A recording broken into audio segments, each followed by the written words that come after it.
Hello everyone and welcome back to the WCS League for round 1 of the GP Series Season 4. Unfortunately, we have no reigning champion this season as Laurent Kiersmakers is focusing solely on GPVWC now.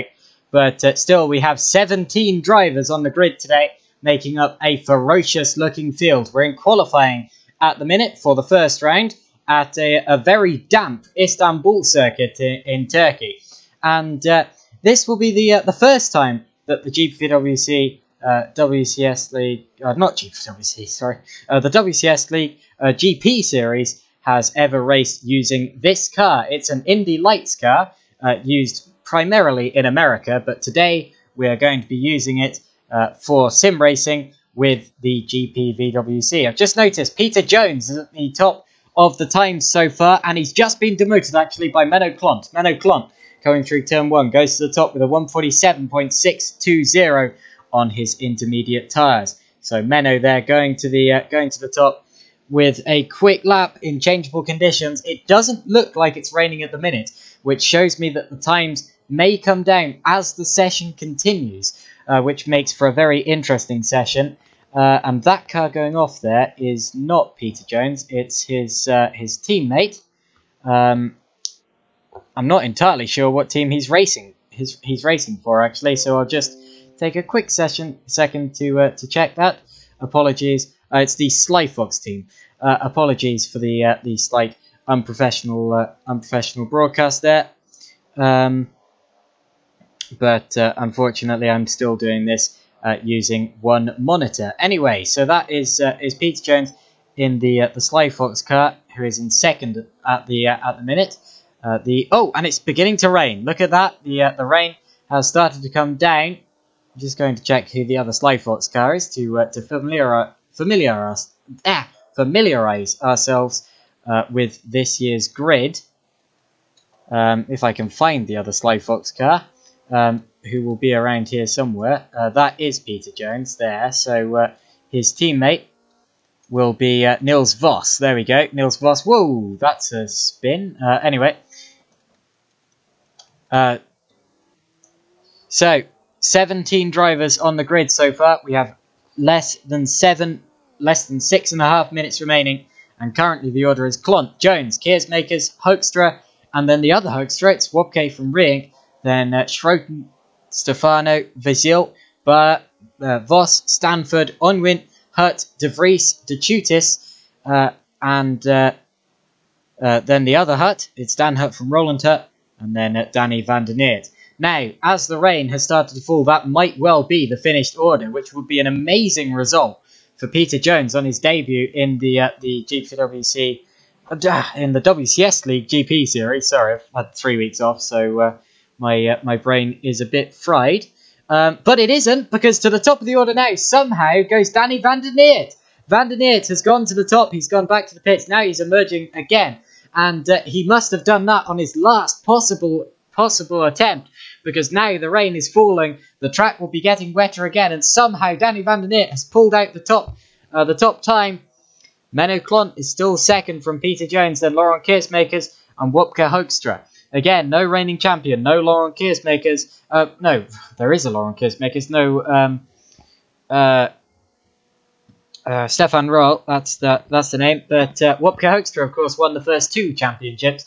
So Hoekstra here will be effectively, or sort of, the reigning champion.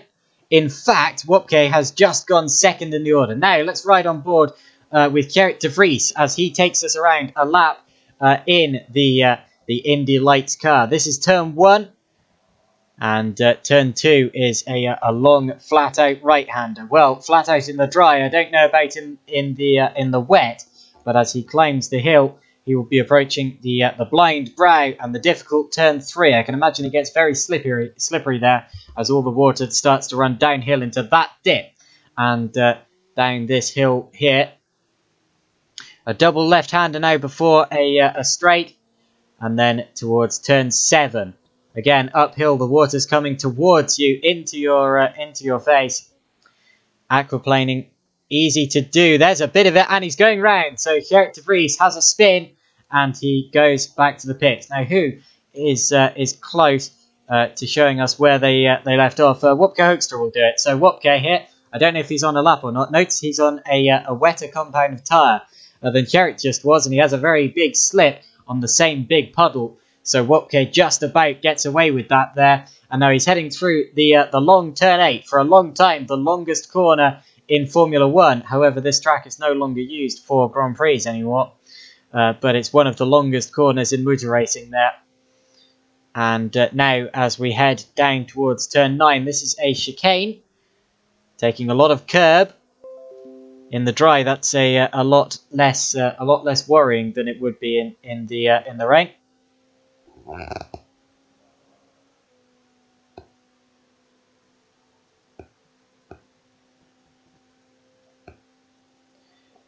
Apparently, both Sherritt and Roy, I take it that means either Roy Schroten or Roy Vigil, have had their quali laps or their quali runs ruined because the rain has started again, and that's the gamble you take in these tricky conditions. You have to get the quick laps in quickly, otherwise you may well end up losing out.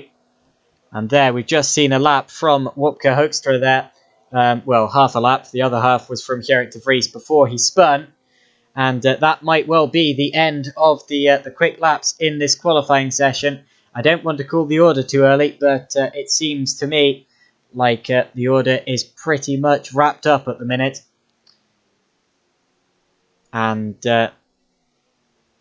I don't see many opportunities for drivers to go quicker than that. We're going to keep watching Wopke Hoekstra here, seeing as he has just started another lap. I don't think it's going to be a necessarily quick one, but I'd love for him to prove me wrong. We have just 2 minutes now remaining in this damp qualifying session. Wopke Hoekstra going around the back part of the circuit, the number 13. He still seems to be absolutely pushing and flying through the long turn 8 left-hander. Now, has the rain stopped? No, it hasn't. The rain is still falling, and falling fast. It doesn't rain that often on the American tracks that the Indy Lights car races at, so this car wouldn't have been built necessarily with rain in mind. And certainly would never have seen a European track before in competition. Not in real competition anyway. But we're using it today for the WCSLeague GP series. And the first round of the Series 4 of the WCSLeague GP series. It's a championship opener today, and a good opportunity to see who will set the initial pace. Wopke crosses the line to end that lap. I'm just looking now on the delayed stream to see if he went any faster with it. Well, he may have improved by a couple of... no, he did not improve his time. So Wopke didn't improve his time. The qualifying session is pretty much at an end now. We have just about, well, not that much time to go at all. And the drivers don't have many more opportunities to go faster. Here's Roy Vigil. He's pretty much the only driver still on a lap at this point in time. Vigil coming out of the final corner here. Although it would be a miracle if any drivers improved on their times today or in this session. And indeed, Roy Vigil makes no improvement. The checkered flag is now out in this session, and we have no drivers currently on flying laps, I believe. Lorenzo De Tutis might be on one. Also possibly on one is Gerrit de Vries, and maybe even Danny van der Neer. But van der Neer doesn't need to go any faster than his best. He's already got pole position pretty much wrapped up, and De Tutis has just made a big mistake as well. So De Tutis won't be going any faster. What about Gerrit de Vries? De Vries actually has just set his fastest first sector. However, that's very, very late. So to be honest, he really should have put in a quick lap earlier, but maybe he made a mistake. In fact, we saw that he did actually. He had a spin when the camera was watching him. But what can he do on this particular lap? It's not a very good second sector. We'll see about the third. The rain isn't heavy. It might well be evaporating quicker than it's coming down. Ooh, that's not even the karting line going into the final chicane here. I was watching someone else driving this line, or driving this part of the circuit earlier, and he was doing gear 1 through all of those corners, even when it wasn't raining. So in the rain, of course, it's even slower, and Gerrit de Vries finishes that lap and does not improve. So that is the end of this session, and running through the order now. Is this Van der Neer? I found Van der Neer. So yeah, Danny Van der Neer takes pole for race 1 of the WCSLeague GP series, followed by Wopke Hoekstra. And then Menno Klont in 3rd place. Peter Jones, who is the top non-Dutch driver, in 4th position. Then we have Laurent Keersmakers in 5th place. And then Rienk Hoekstra, Roy Schroten, Wesley Stefano, Eric Stanford, Roy Vizil, Marcel Burr, Lorenzo de Chutis, Niels Vos, Casper Onwin, Dan Hutt, Gerrit de Vries, and Roland Hutt. And those are the 17 drivers on the grid today in their qualifying order. We will now have a short warm-up session before the start of the proper race, and the race will start, or the race 1 will start after that. It will be 24 laps, and it will surely be very difficult to find where the grip is. Still, the conditions are changeable. Still, the rain is coming down lightly. And as the short warm-up session begins, the drivers are about to just go out onto the track for one final time before the race and see how everything feels. The Istanbul Grand Prix track used to be used for Grand Prix, as the name suggests. It was used in Grand Prix up until the 2011 season, I believe.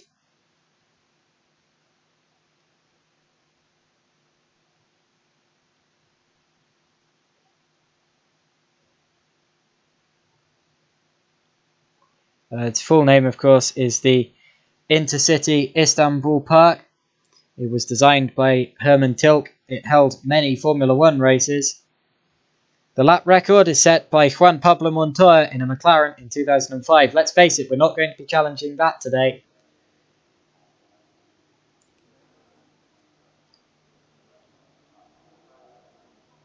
And oh wow, close on the exit of the pit lane there between two of those drivers. Oh, big spin! We just saw that. I believe that's Menno Klont, is it? Let me check that. Yeah, Menno Klont. Whoa! Straight into him goes Roy Vizil.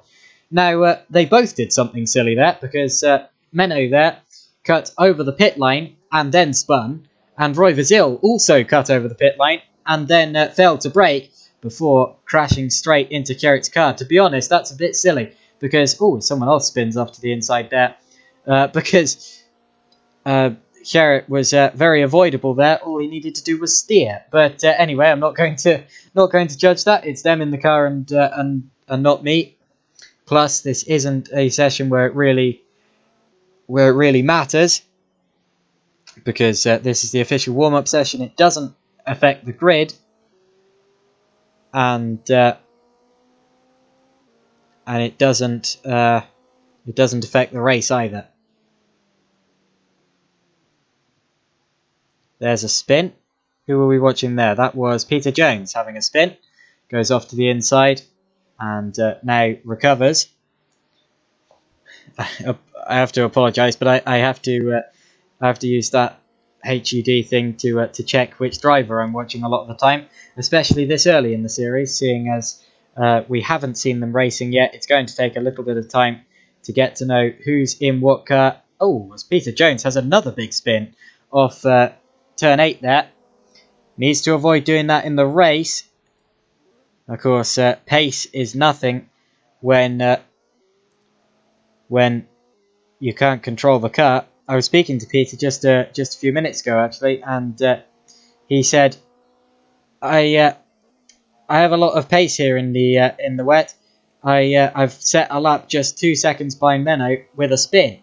And I said, "Yeah, but you spun," because that's the most important thing out of that. You need to avoid spinning. You lose a lot more time by spinning than you do by than you gain by setting a quick lap.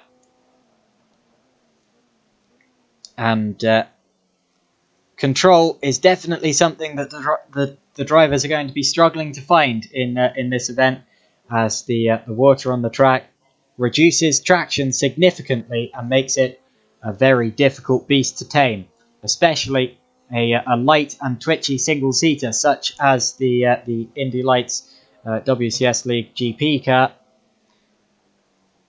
As Peter Jones demonstrates again with another spin. That's at turn 1 there. It's an easy mistake to make. Turn 1's a tricky corner at the best of times. Oh, he's lucky that wasn't reality there, because he would have beached that in the gravel. But he gets it running again and drives away from the scene of the crime as if nothing ever happened. Up the hill he goes. And we have now just under 6 minutes to go until the start, or until the checkered flag falls in this warm-up session. The rain, you'll notice, has stopped. It's definitely going to be intermittent throughout these two races, or we expect it'll be intermittent. Changeable conditions, and it'll be a real gamble as to whether you start on soft or on slick tyres, or on intermediates, or even on the full wets if it rains before the race starts. I'd start probably on the intermediate in these conditions, because then you can be more or less prepared whichever way the rain goes. However, they don't work well when the track dries out. So if you're on inters, you expect the rain to come again. And the weather can really create a lottery in terms of these races sometimes. I remember doing the McGann series at Paul Ricard and going around the track in completely dry conditions on wet tyres. And I thought, right, I'm going to pit this lap. The sky's blue, the track's dry, I'm losing a lot of time on wet tyres, I'm going to pit. So I pitted, and as soon as I stopped in my pit garage, it suddenly started raining, and I ended up coming about 10, or finishing about 10 positions below where I should have finished, had it been a fair race, because of the weather. Unfortunately, that does happen, but that does make the racing very exciting. And you always have to be on your toes in these conditions. You have to be prepared for whatever the track, whatever the weather throws at you. Here's Peter overtaking his teammate now, Niels Voss, who looks as if he's about to give way to him. Yep, Niels Voss has a slight twitch, goes wide. Peter Jones is going to go through. Interestingly, fastest time of this session so far has been Roy Vizil, mainly because he's been the only driver to have set a lap so far without spinning. So Roy Vizil, there's another spin. Actually, that was Niels Voss, wasn't it? Looking back, no, Voss is right on Jones's tail here. That is someone else who spun off. And it looks to me as if Voss and Jones are going to have a mock battle here. And Jones spins. Oh, goodness. Voss just goes in front of him, just about gets away with it, doesn't collide with his teammate. Here is Laurent Kiersmakers, who has designed a base setup for this series, as he did last series as well. By the end of last series, in fact, the majority of the drivers on the grid were using Laurent's setup because it was very good, a lot better than the default setup you get with last season's car. And Kiersmakers is known as being very good with setups as well as very good with the car itself, because he's extraordinarily quick. He was really getting the hang of sim racing after last series. Of course, he used to be a big sim racer back in the mid 2000 and nothings, but then went out for a few years, came back with the WCS League, did a series of the GP series, qualified pole a couple of times, got a couple of wins. In the end, had to settle for the runner-up position behind Stefan Rohr, and possibly behind Danny van der Neert as well. I can't remember who finished second out of van der Neert or Kiersmakers. But anyway, Kiersmakers definitely on the rise again. And just going on to a lap here, although Again, hot laps don't really mean anything in this session. We have 2 minutes remaining now before the checkered flag falls, and we get the start. Someone goes off. Is that Peter Jones? It's the number 22. So yeah, that is Peter Jones there who's had an off and goes off to the inside. As Kears Makers continues to lap this course. Interestingly, of course, many people will know that Peter Jones is my brother, and I live in the same house as him, so I have to be careful to not say anything bad about him, because that would be very awkward. But anyway, first time I've ever commentated a race with Peter in it, actually. We've raced each other a lot. We are fierce rivals, very fierce rivals, but we have never actually... I've never actually commentated on a race that he has driven until today. So this could end up getting a bit awkward, but I'll try not to speak about it much. Lauren Kearsmakers here continues to lap the course. He's just going up towards another of the chicanes. It hasn't rained in a while, and I may be cursing it by saying that, but the rain appears to be holding off for now, and the track is getting drier and drier, and it might well be that before long it is perfectly slick weather, and maybe it would only affect qualifying and not the race. However, I don't think it's going to dry out quick enough to be completely dry for the start of the race. We'll have to see. The time in this session is almost up now. In fact, we have about 30 seconds left on the clock. Oh, about 20 seconds now. Until the checkered flag falls, we'll get one more attempt. Oh, there's someone overtaking him.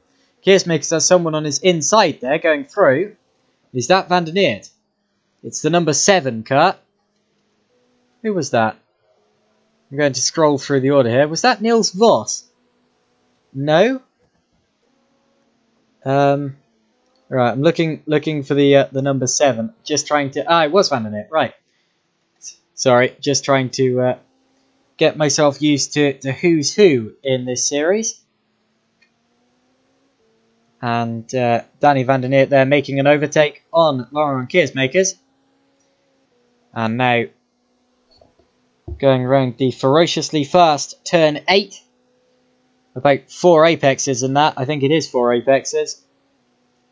A fantastic corner. Indeed, 4 apexes I've counted there.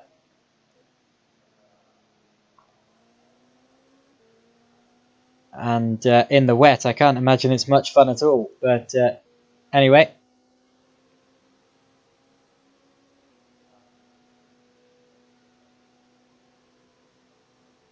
Interestingly, I've just researched it, and Lauren Kearsmakers did indeed finish second in the championship last series. In the end, he was 81 points behind Stefan Roll, excluding drop scores, and he was just 27 points ahead. 27 points ahead of Danny Van der Neert in third place. As he sees the checkered flag now, and the drivers prepare for the start of the first round of the Series 4 of the GP Series.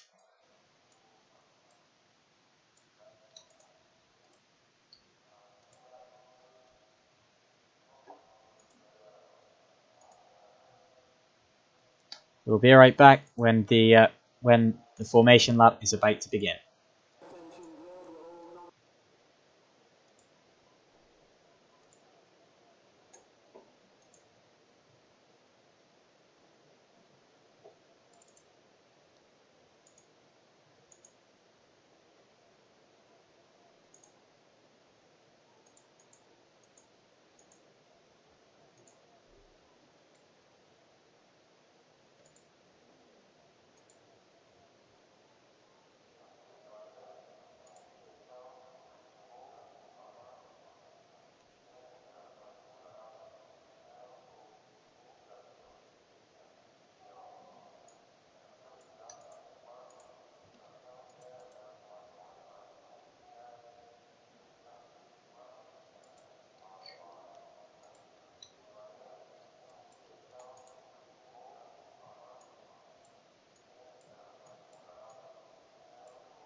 The formation lap has begun. I'm just changing the stream title has changed.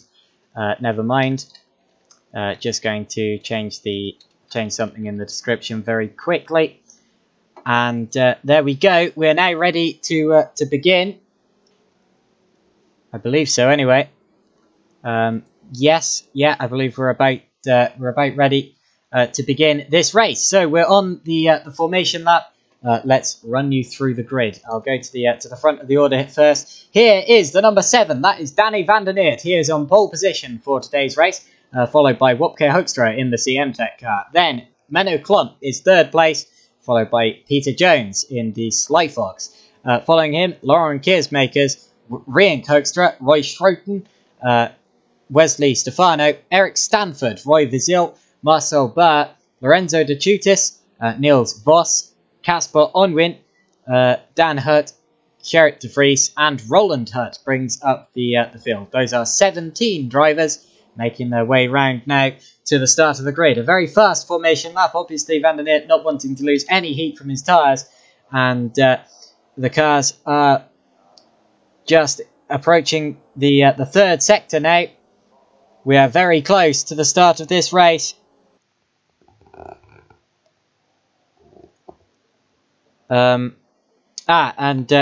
Apparently I said earlier that the number 22 who went off was Peter Jones, because 22 is the number he's used in the past, but actually he is the number 53, so that would have been Niels Vos who went off instead in the 22, I believe. Anyway, that doesn't matter now. We're approaching the starting grid now of the first round of the WCS League GP Series of 2018. The cars are going into formation. Here is Roland Hurt at the back of the grid. He will be the last car to line up in position. And when he's ready, the entire field will be ready. And we will get this race underway at Istanbul. Roland Hurt goes up to the back of the grid now and gets ready for the start of this race. Let's go on board with Danny van der Neert as we watch the lights. When those lights are extinguished, we will be racing. Go! Away we go, and it's a very slow start for van der Neert. Wopke Hoekstra leads the race. Van der Neert gets absolutely swamped at the start. It's Hoekstra from Jones. Is that Klont in 3rd? I believe that's Klont in 3rd. Does everyone get around safely? Oh, it's a staller. That was Roland Hurt. Several cars are off at the back. Niels Vos is off.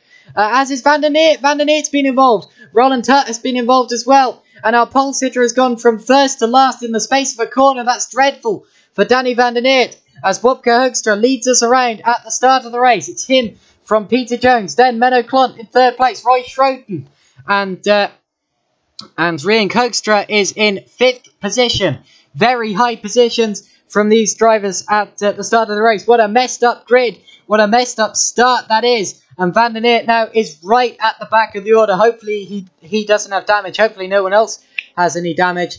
But what an unbelievable first lap that was. Well, it's not over yet, but what an unbelievable first couple of corners that was. Still the second part of the lap to go. Watch Rienk Hoekstra coming under attack from 5th place. That's Roy Vizil going to the inside. Vizil takes 5th.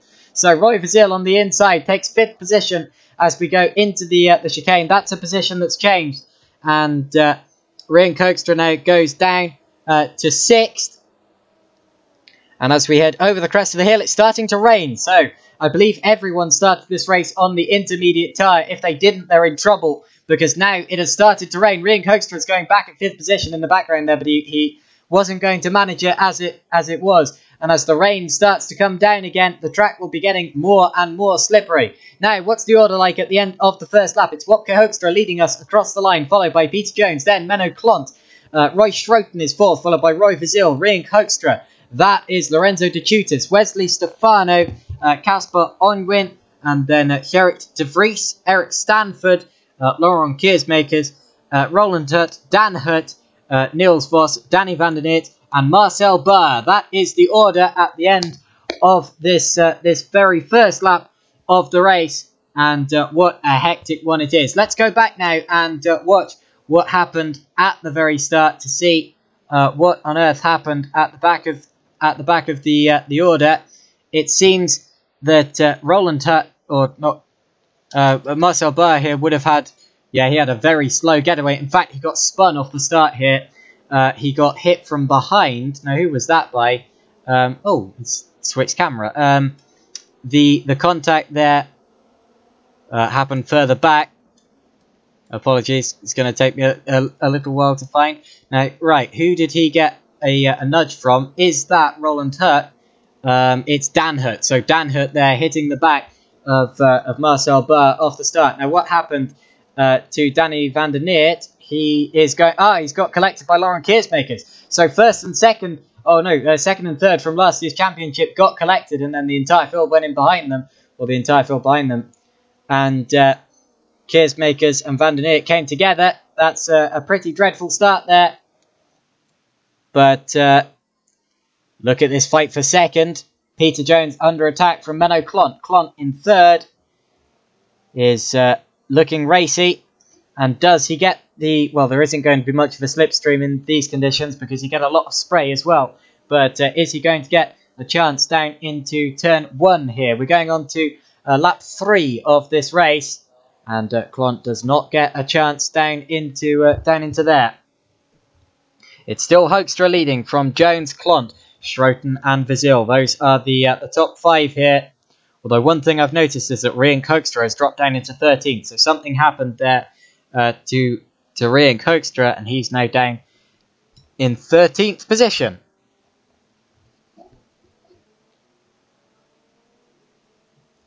The gap for the lead already out at 3 seconds. Wopke Hoekstra really getting away from the rest of the pack now as it starts to rain heavier still.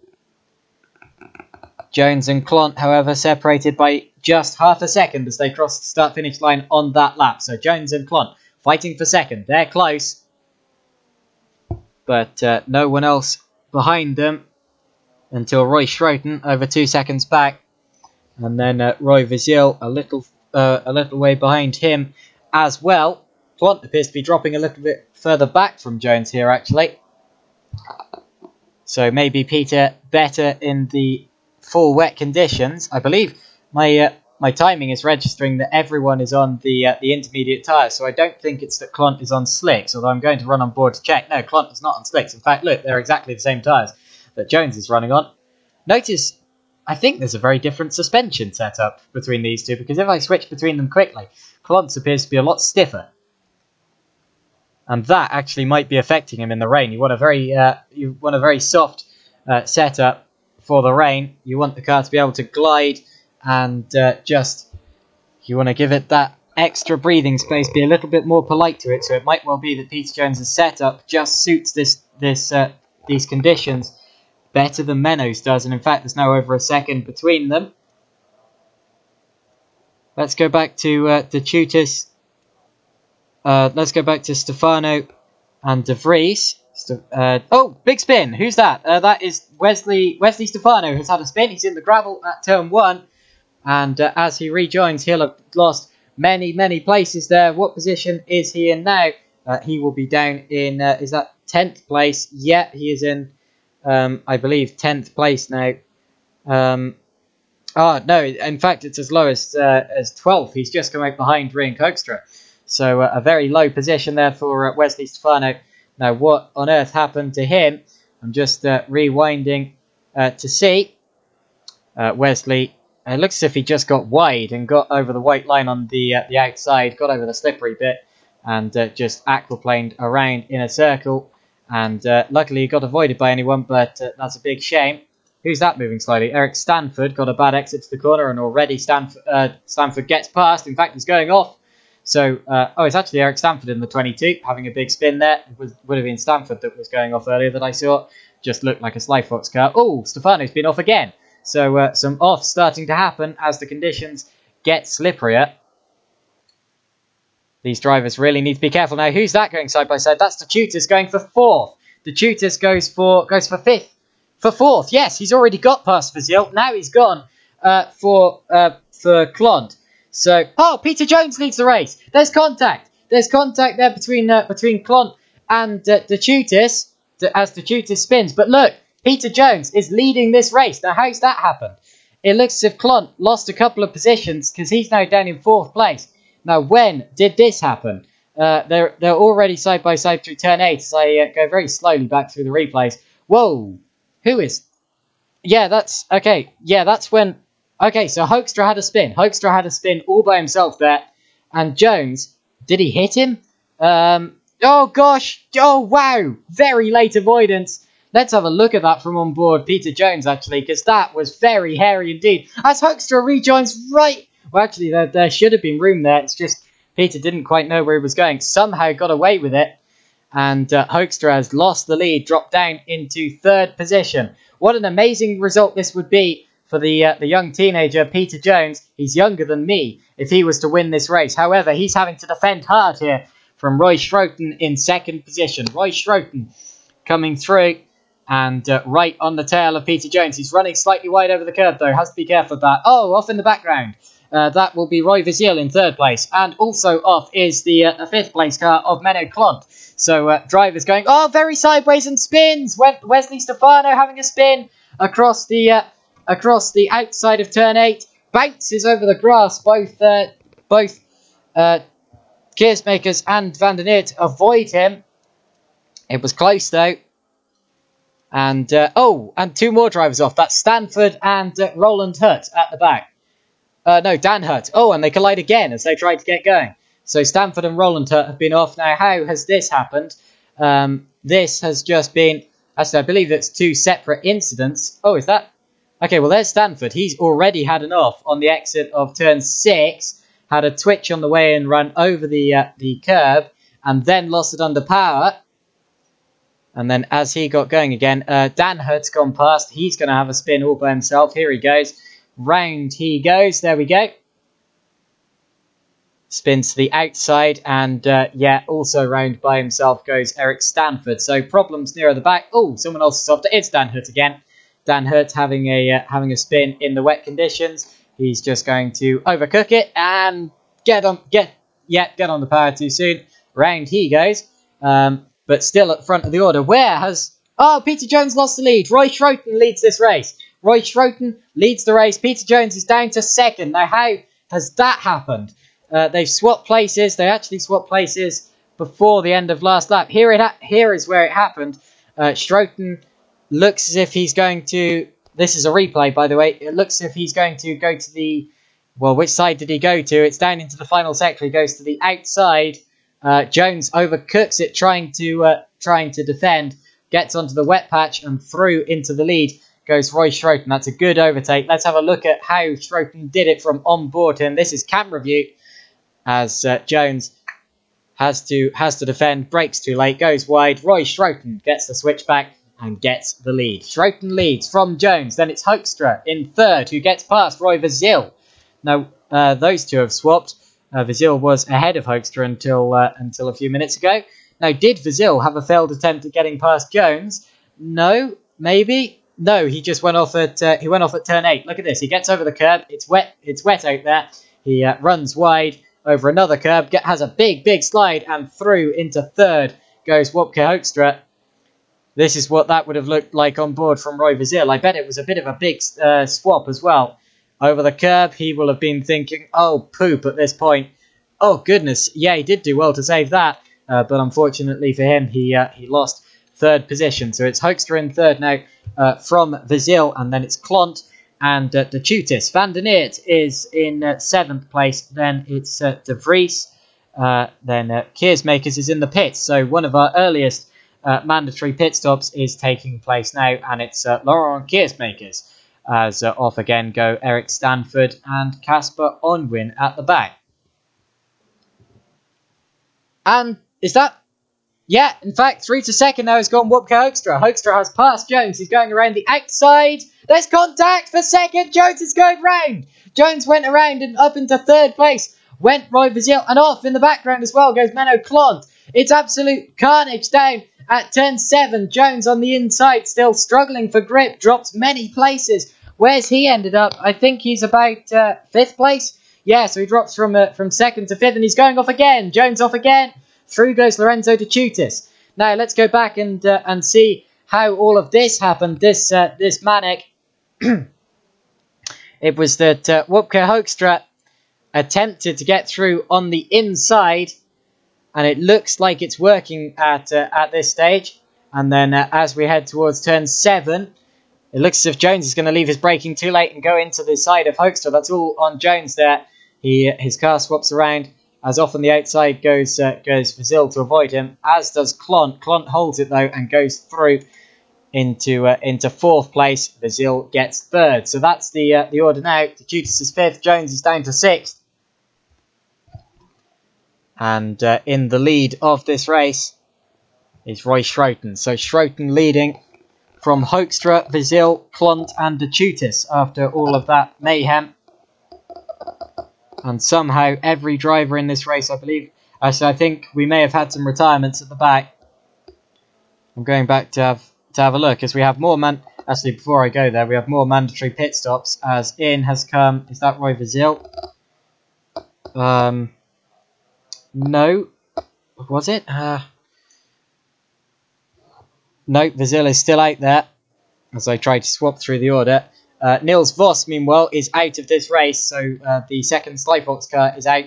Let's go back and have a look at how this happened. Is he going to... Yeah, he's got on the power too soon. He swaps the car around, goes into the barrier, and I believe he just gave up at that. Oh, yeah. Gets back onto the power, spins around again, and at that point he would have given up. Just thought, it's not worth it anymore. Which it still was, because he was running in 9th place at that point, so he was on course for points. He must have just got frustrated as the car swapped around, went into the barrier, and then as he got going again, spun it around again and just gave up. Unless he lost the engine, who knows. So Voss is out. Whoa, off goes Stanford. That's a massive spin. And about his 5th of the race now. Eric Stanford gets running again as into the pits comes Marcel Barr for his pit stop. Whoa, we've had an off from Wesley Stefano. And I believe the other pit stop we had was Casper Onwin. Klont is up to 3rd. Menno Klont is up into 3rd place. Let's go back and have a look at how that's happened. He's got past Roy Vasil. And, oh, wow, that was a big slide from someone. Anyway, Menno Klont here. We're going to have a look at how he got 3rd place off Roy Vasil. Vasil is a long way ahead at this stage. Oh, he had an off, right. So, let's have a look at this. Vasil leaves his braking late, goes wide, goes over the wet stuff, goes over the curb, gets over the sausage curb, bounces around, almost spins around, goes onto the grass, and through goes Gerrit de Vries. This is what Vasil would have seen of all of that, as he leaves his braking late, goes wide, over the curbs, boing, boing, boing, round he goes, and loses 3rd place to Gerrit de Vries.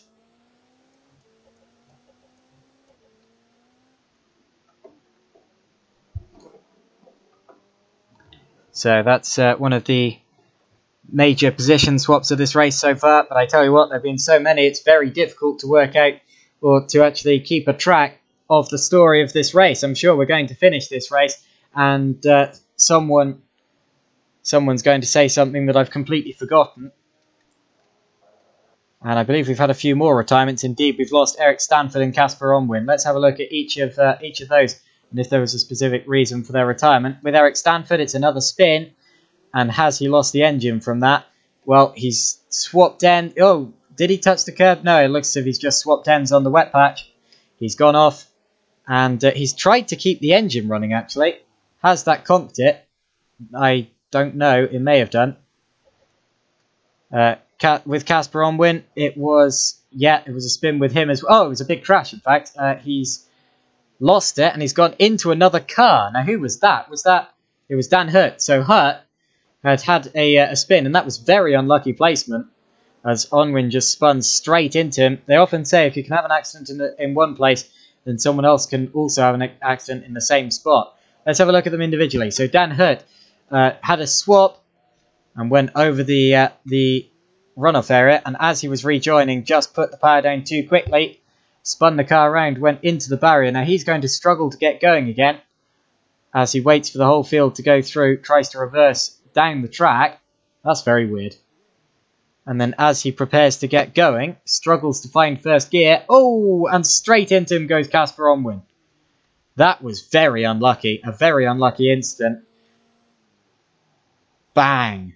I tell you what, pinpoint accuracy, but not exactly... Oh, and he hits him again just for good measure.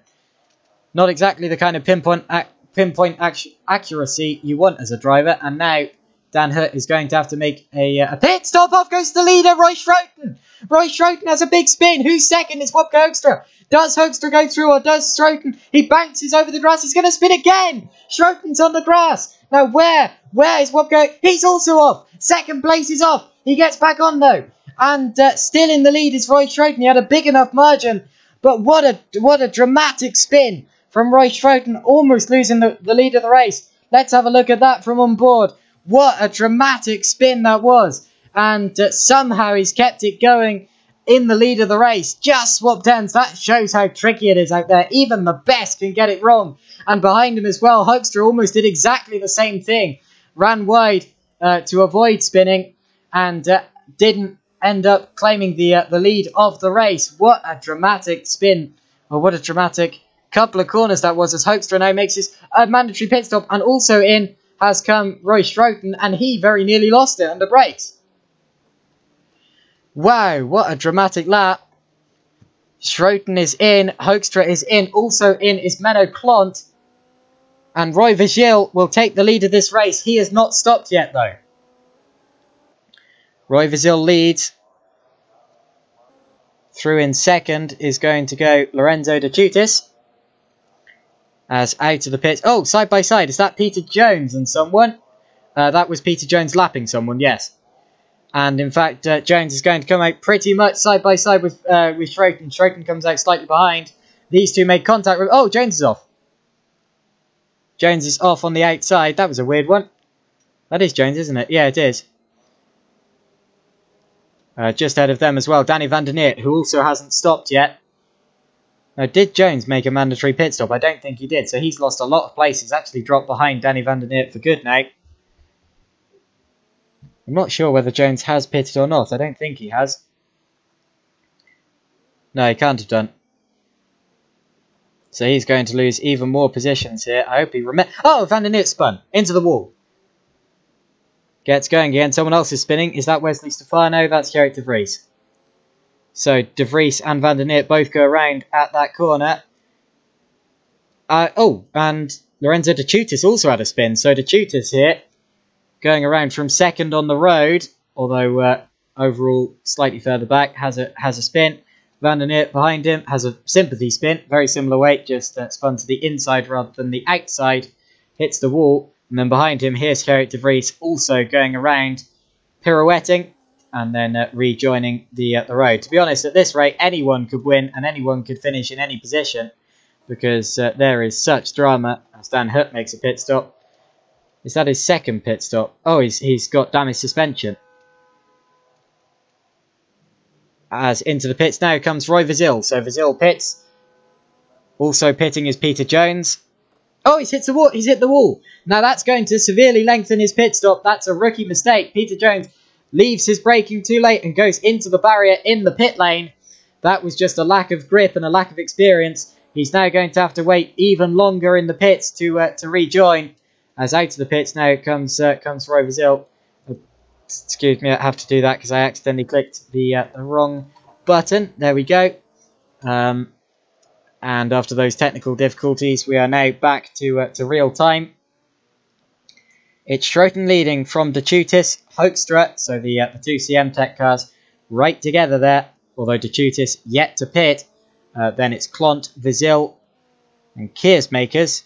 Van der Neert just exiting the pits. Behind him is Jones. So Jones loses out to van der Neert in all of that. Comes out 8th.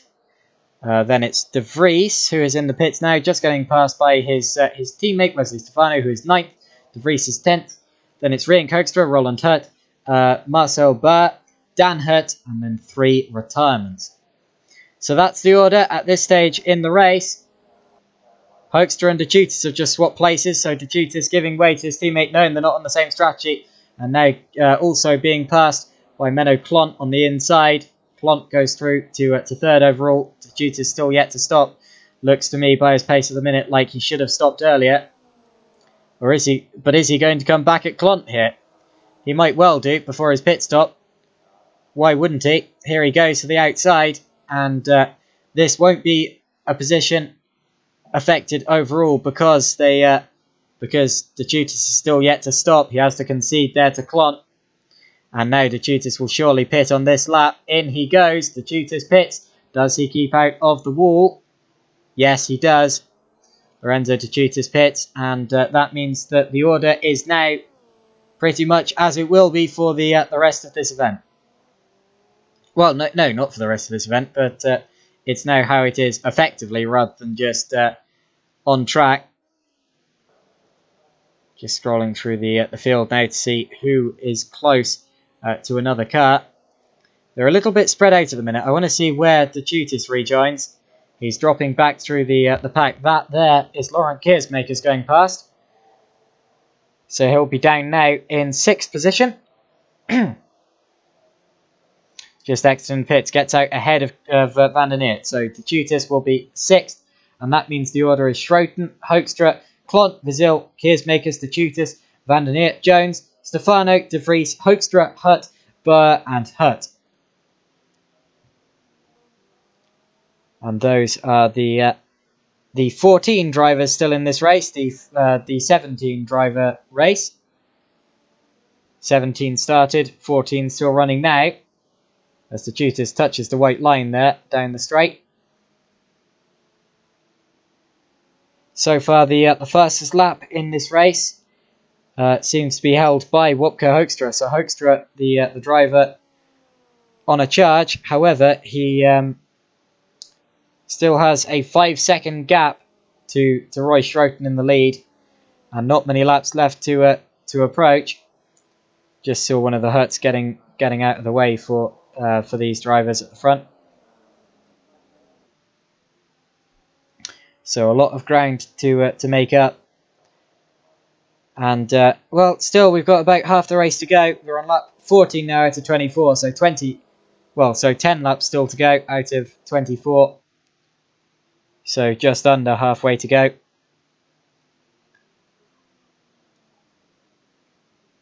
Interestingly, the gap for the lead has just come down to 3.899 seconds. So it's come down by about 1.1 seconds on that last lap. Hoekstra beginning to chip away at the leading time. Here's De Tutis. The timing sheet will update at the end of this lap. Indeed, he is in sixth position, just a couple of seconds ahead of Danny Van der Neert.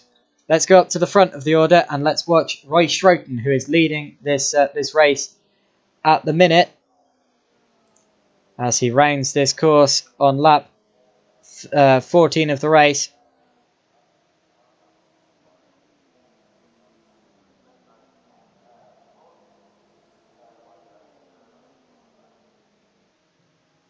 Interestingly, we're seeing that Wesley Stefano is dropping places and appears to be in the pits. So has Stefano retired? No, he's just made another pit stop. Did he have damage before he came in? That's very likely. No, it doesn't appear that he did. So Stefano just decided to make another pit stop anyway. Is that suspension damage? I don't think so. So that's a bit bizarre. And he doesn't appear to have swapped tyre compounds, has he? It might be just about to update. I'm not entirely sure. Well, whatever the case, Stefano's just made a pit stop and he is now down into 11th position.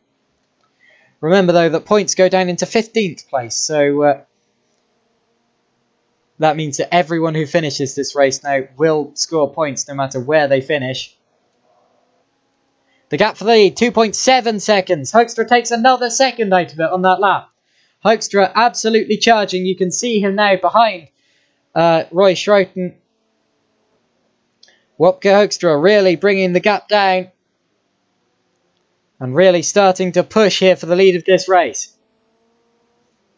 He has less than 10 laps to do it in, but it's doable, especially at his rate of capture. He'll have him in less than 3 laps, in fewer than 3 laps.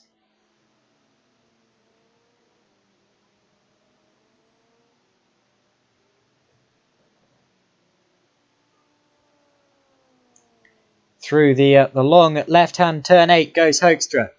I don't know where he's gaining the most time on Schroten. This is where they both had those big offs a couple of laps ago. Schroten more so. but they don't have a repeat, quite luckily. Hoekstra's best lap, unbelievably, is 1.5 seconds faster than Schroten's best so far. That would have been in ideal conditions on the ideal tyre. Right place, right time. And Hoekstra, the only driver with a best lap below 1 minute 47 so far. Although as the track dries, I don't see any rain falling, so we may see the laps continue to fall. The lap times continue to fall, rather. Cross the line. What's the gap this time round? I'll see when the stream catches up. As he crosses the line, the gap is 1.4. He's taken 1.3 seconds out on that last lap. I tell you what, he could be right on him by the end of this lap. Wopke Hoekstra, an incredible rate of capture here.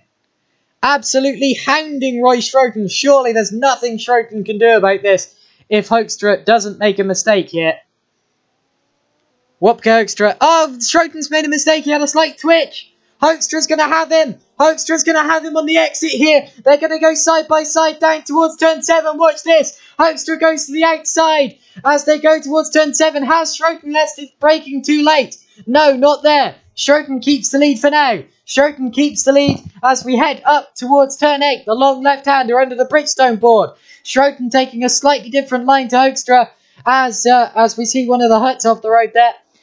And now, Wopke Hoekstra on the exit will have the overspeed. He'll have the run. He'll have the line. He's going to the outside of Roy Schroten. Schroten leaves his braking late and keeps the lead. So Schroten still keeps the lead. But Hoekstra is right on him. This is great racing for the lead of this race here.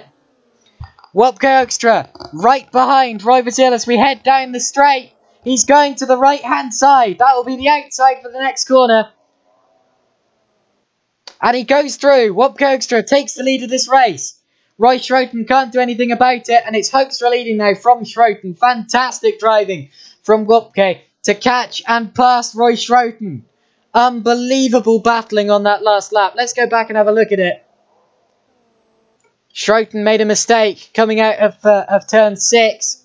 He had a slight twitch. Hoekstra would have seen that. And he would have been absolutely hounding him at this point. They went side by side up through turn 7. Although Hoekstra had to let him get away with that bit. Fast forwarding a bit, they went side by side again down towards the turn 9 and 10 chicane. And again Hoekstra had to back out. But it was here on the exit that Hoekstra attacked properly. Went to the outside. But had it even before the corner rather. And Wopke Hoekstra took the lead of the race. Let's see what Roy Schroten saw of that. There is surely nothing he could have done about it, as Wopke is going to go sailing through on the right-hand side. Wopke Hoekstra leads this race, taking it from Roy Schroten. And that is the order. Now look, he's already getting miles ahead. Wopke Hoekstra absolutely flying already. He's miles ahead of Roy Schroten in second place. A fantastic drive. And I'm not going to celebrate too soon, but he's doing amazingly. Interestingly, there may have been something happening further back, because Peter Jones is now up into 6th. Last time I looked, he was in 8th. I'm not quite sure what's happened there. Maybe just a good drive there from Peter Jones. He had a little incident earlier with Roy Schroten. He's on the grass. What's Schroten doing? Whoa, that was hairy. And he's going to spin. Schroten spins. Schroten has spun on the entrance to the corner. Here is Menno Klont. I think he's going to get going before his teammate. That was a really silly move. A complete lack of concentration there from Roy Schroten. Watch this. He's going to go... Actually, there's slight suspension damages there. No, I don't think there is. But he just kind of let his wheels dangle over the edge of the track. He had no grip and around he went. Goodness, haven't seen that in a while. A rare mistake from Roy Schroten, who gets going again. Still in second place. Now 8 seconds behind Wopke Hoekstra. Hoekstra has brought this race back. As into the pits comes Lorenzo De Chutis. Why is he in again? No damage. Maybe his tyres just got cooked. De Chutis is going to lose many positions here. Van der Neert is going to go through. So is Jones and Vasil. In fact, Jones and Vasil very close on track now. That's for 5th. Oh, Vasil lost it. Somehow they didn't make contact there. Vasil cut the corner. Wow, that was so close. I really thought that Vasil was going to go ploughing into the back of Peter Jones there. But somehow he didn't. Let's go back and have a look at that from on board Roy Vasil to see how he's on slicks. Roy Vasil pitted for slicks. So, let's watch this. Oh, just left his... He can... Yeah. Wow. Okay, let me organise my words. Roy Vasil left his braking later. He has so much more grip on those slick tyres. Look, he's going to blast past Peter Jones now. Actually, not there yet. Switches to the inside. Jones spins, hits him. Jones spins now and loses that place. So, Peter Jones now dropping back to 6th. And the Chutis is too far back to get him now. But obviously, the slick tyre, the tyre to be on now. And as Jones just loops it around, he got, just slightly too fast on the throttle. And clouted the back of Vasil's car. Luckily, didn't take them both off. But Jones now back down into 6th position.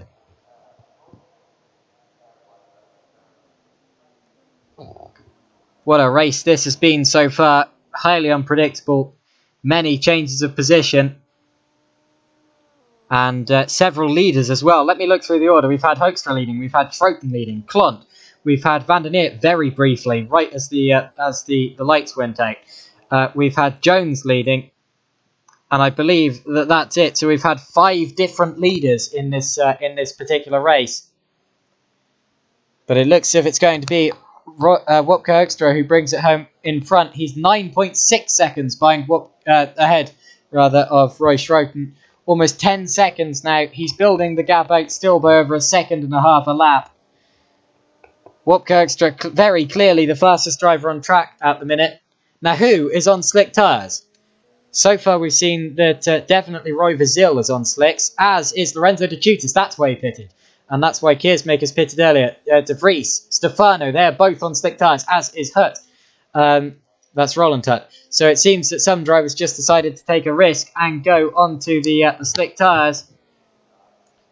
And it seems to be working for them, judging by Roy Vasil's pace here. In fact, we've had a swap. It looks as if Wesley Stefano has just passed Rienk Hoekstra. There they are.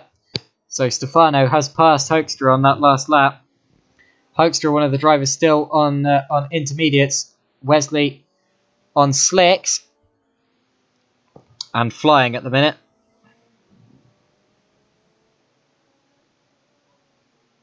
And we've had a swap. That was Lorenzo De Chutis passing Peter Jones. Let me go up to see how that's happened. In fact, Jones has lost several places. He's just dropped behind Van der Neert. So was it another spin from Jones there? Quite possibly. Oh, he's had a spin. So Peter Jones there at the same corner. In fact, he's had 2 spins in a row there. Loops it around and loses 2 positions. He will probably be very grumpy after this race. And through goes Keersmakers there. And after leading this race earlier, this will be a disappointing race. Disappointing result from Peter Jones. Led it for quite a while as well. It seems that the full wet conditions are his preferred conditions. And as the track started drying, he's just lost all grip from those intermediate tyres. Possibly lost a bit of concentration as well. He might be getting frustrated. I always find that when I'm frustrated, I lose all sorts of concentration and start making more mistakes. You can't afford to do that in racing.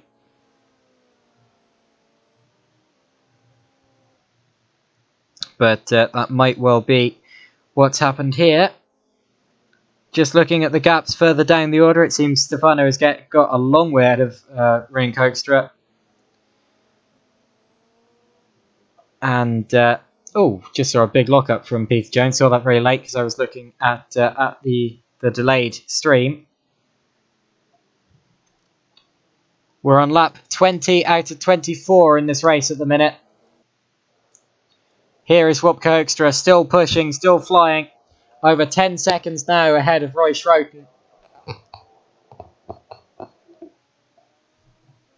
So Wopke Hoekstra absolutely pushing away at the front of this field now, going on to lap 24. And no one behind him has been able to challenge him at all. He had a spin earlier on, but has recovered, and recovered amazingly to take the lead of this race. And he only has a couple of laps left to go now. So the order at this stage in the race is Hoekstra from Roy Schroten. Then it's Menno Klont, Danny van der Neert, Roy Vizil. Side by side are Lorenzo De Chutis and Laurent Keersmakers, and Keersmakers gets the place. So Keersmakers 6th from De Chutis in 7th. Then it's Peter Jones. Gerrit de Vries rather. Wesley Stefano, Rian Hoekstra, Roland Hutt, that's Marcel Burr, and Dan Hutt. And then again, 3 retirements. Here is Roy Schroten in 2nd place. Has a pretty decent gap to the car behind him, Menno Klont, about 9 seconds. So doesn't really have to worry about many drivers here. Let's have a look at that battle between Keersmakers and De Chutis. De Chutis still holding on to Keersmakers here. Can he have a go back at him? What tyres are these two on? Slicks for both of them. So slicks for both of them here. And De Chutis runs wide. So De Chutis runs over the white line and loses pace, loses time. And that's going to really affect him in his race against Laurent Keersmakers. I don't believe he's going to be able to catch up again. That might be it for those two. We've had a swap though. There's been a swap within teams. As Wesley Stefano has got ahead of Gerrit de Vries. That would have been team orders there. Unless, actually, De Vries has dropped a long way behind, so it may have been a spin from De Vries. Yeah, that's a long way behind. May have been a spin from De Vries or something. But De Vries now down into 10th behind Stefano in 9th.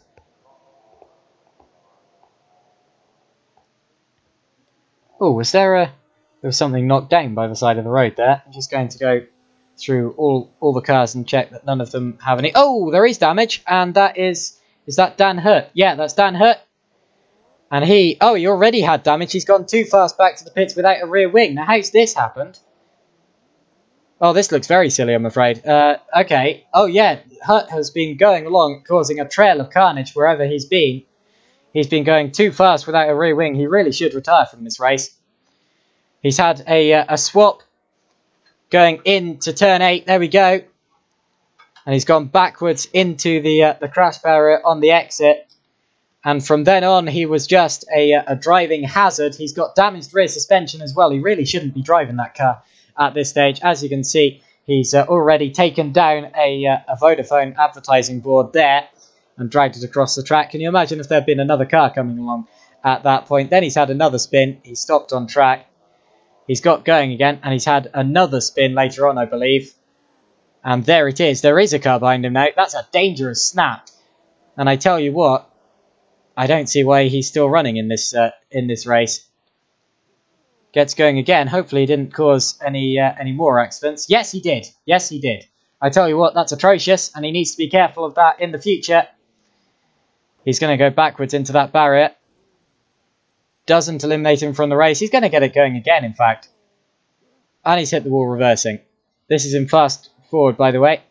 Is he going to spin again on the way into the... He doesn't pit! He didn't pit! Dan Hutt is still running with a heavily damaged car. He's crashed! Well, I tell you what, I'm glad about that. Because I don't see why the heck he didn't pit there. He was still running on the main racetrack with a heavily damaged car. He'd spun about 5 times before that. Now he's crashed it into the wall. What terrible driving. And the race is now over while I've been concentrating on that. Wopke Hoekstra has won it, followed by Roy Schroten, Menno Klont, Danny van der Neert, Roy Vizil, Laurent Keersmakers. Peter Jones will finish 7th. In fact, I have to apologise to Dan Hutt because that's the reason he crashed there. It's because the race had finished, so he didn't need to finish the race. But still, I don't like the fact he was running anyway. But anyway, Peter Jones is 7th, followed by Wesley Stefano, Lorenzo De Chutis, Gerrit de Vries, then Rian Hoekstra. Roland Hutt is going to be 12th. Has he already finished? I'm not sure. Then it's going to be Marcel Burr and Dan Hurt did finish in the end in 13th. Ignore the crash at the end. That was after the finish line. That doesn't really matter. But still causing quite a bit of carnage as he was going down the track. Luckily, he didn't take anyone else off. As Marcel Burr crashes across the finish line. That's a creative way of finishing the race. Goes backwards and sideways into the wall. Now, has Roland Hurt finished already or not? I'm not quite sure. I'll watch him anyway, just in case. He's going to claim 12th position, a lap down. But what a race there from Wopke Hoekstra to win the race by over 12 seconds. Wopke wins it and takes the lead. Thus, Hurt spins and does retire, so I believe he must have finished the race.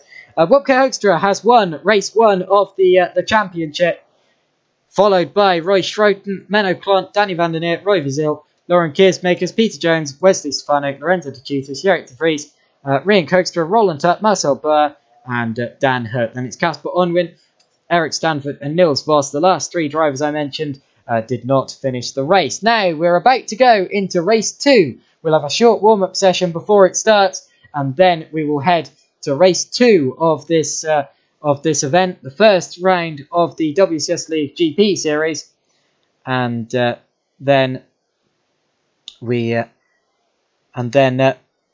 in fact, there's going to be a reverse grid. The top 10 drivers will be reversed, so that means they will start in the order that they finished the last race. Just the first 10 drivers will be swapped, meaning Erik de Vries will be starting on pole, followed by Lorenzo De Chutis, Wesley Stefano, Peter Jones, Lauren Keersmakers, Roy Vizil, Danny van der Neer, Menno Klont, Roy Schroten, and Wopke Hoekstra. Following them, Rian Hoekstra, Roland Hurt, Marcel Burr, Dan Hurt, Casper Unwin, Eric Stanford, and Niels Voss. Although I understand from what I heard before this event that Eric Stanford will not be competing in race 2. Anyway, that was race 1, and that was the lot. Absolute carnage, I must admit, but they have all made it through. Checking comments now. Shadow Bounty 1 says A. I say B.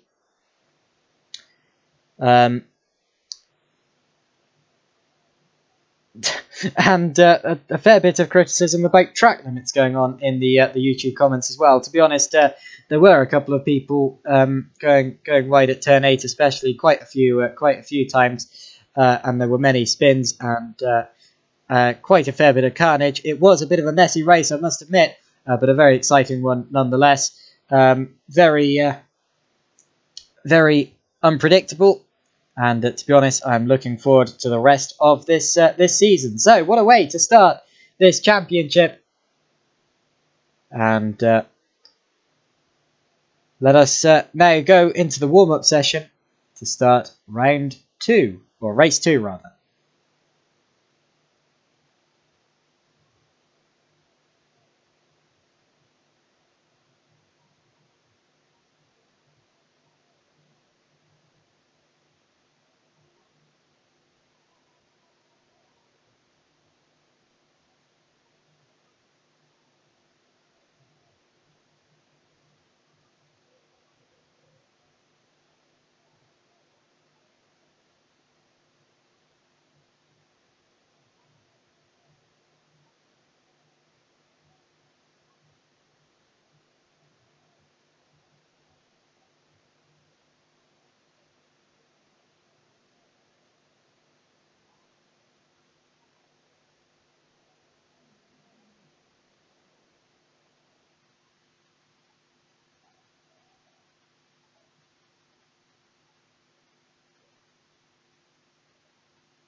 Welcome back, everyone, to a spinning CM Tech car.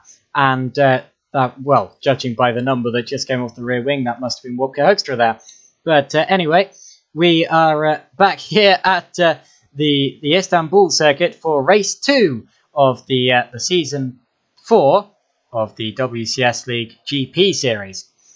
In season 1, we were racing the Formula 3 cars, slightly older Formula 3 cars than the kind they're racing now.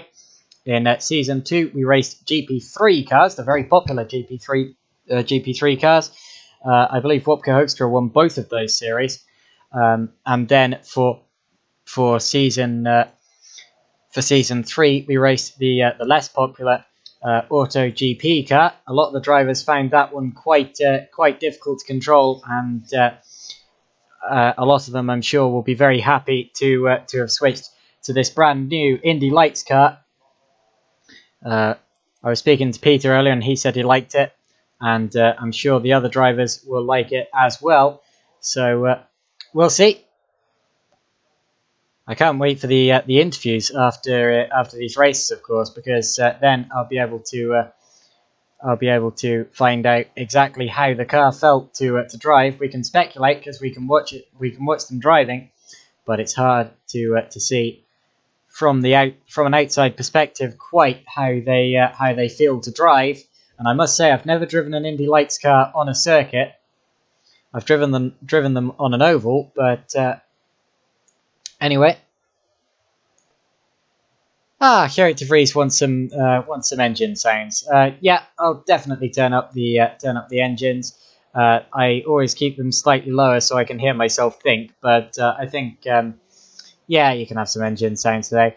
Indeed, it was Wopke Hoekstra who won the first series of the of the WCSLeague GP series. I've just checked that. He won it from Sven de Vries. To be honest, looking at the standings now, it seems like a little bit of a disappointing series because pretty much no one made the entire series. Quite a lot like the last series of the GP series, actually. But I'm sure this year we're going to have a lot more full season entries because the car will probably be more enjoyable to drive, and I expect to hear a lot more happy reviews after these races. And we are about to start race 2 here. Interestingly, the warm-up session appears to have restarted, but I don't believe we're going to get a full warm-up session here, seeing as we've just had one. So I think we're just waiting now for the session to tick over to the main race 2. Oh, and it's raining again. So the rain starts to come down again, and this could really spice things up, as the conditions will again be changeable for race 2 here. It is raining. For some reason, the race session has not started yet, but the rain is coming down. Now, what tyres do you start on here? Probably not slicks looking at this. It'll have to be the intermediates. I'm not sure why we haven't gone to the next session yet. It may be because, well, there still seem to be some drivers out on track. I'm just going to be slightly unprofessional here and check to see the chat messages. It seemed we're waiting for Danny van der Neert. Okay, so yeah, we're waiting for Danny van der Neert. I noticed we have 15 drivers. We're expecting 16, not the 17 we got in race 1, because we heard from Eric Stanford before this all started that he would not be making race 2. So let's ride on board with Wopke Hoekstra while we're waiting here to see again this circuit. Now the session changes, so never mind, the session has changed. Oh, no, it hasn't. That was just a lag spike. Wopke Hoekstra is still there. And going up the hill. Is he catching? Yeah, he's catching another car. That's one of the Adonis racing cars who gets out of the way for him. And looking back, it's the number 8. That's Menno Klont who got out of the way there. And now runs off to avoid another car there. You saw the fire coming out the back of Wopke Hoekstra's car there as it backfired. And now the rain appears to have stopped really quite quickly. It must be quite slippery out there, but he's on slick tyres and seems to be doing okay on them. So maybe it was just a quick shower just to lightly dampen the track. But it doesn't appear to be raining now.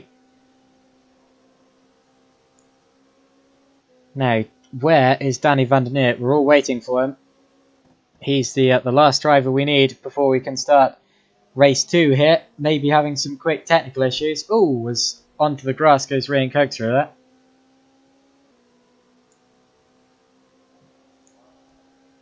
Have a look though at how this car controls as we go through the final sector. It's hard to judge, seeing as although he's on slick tyres, this is still a damp track, so they won't be driving it how it will handle in the dry. As rejoining the track in a big way. Whoa, collision!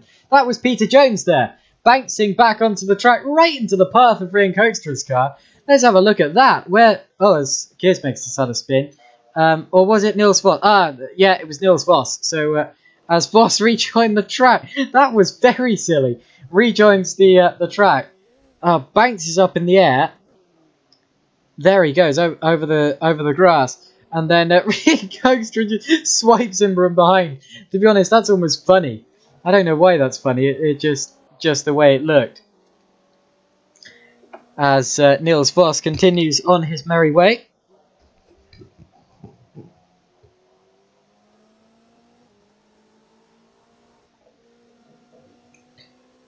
So not long now to go until the start of race 2. I'm sure we're not going to be waiting for Danny for much longer here. Here we go.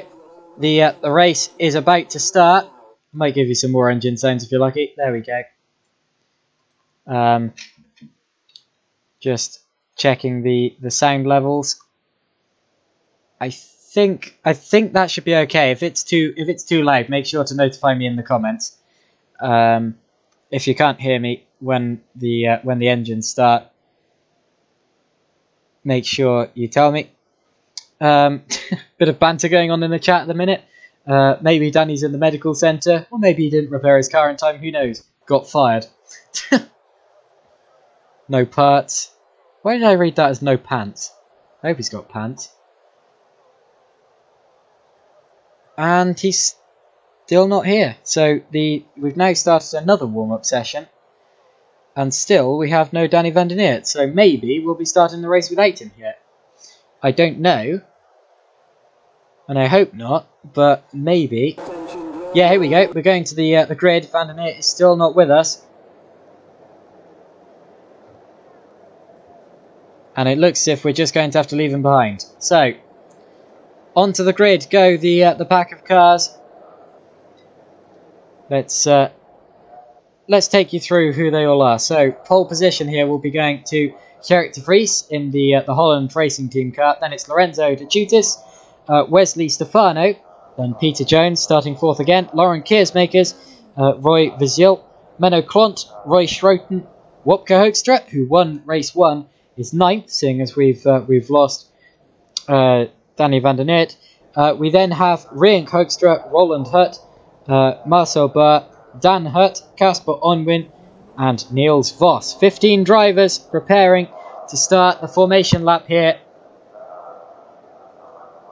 We started with 17. We started this round with 17, in race 1, and then we went down to 15 for race 2.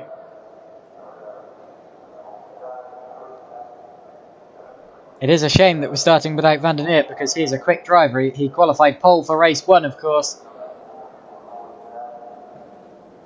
But now is about to be left behind as we start the formation lap now for race 1, for race 2 rather.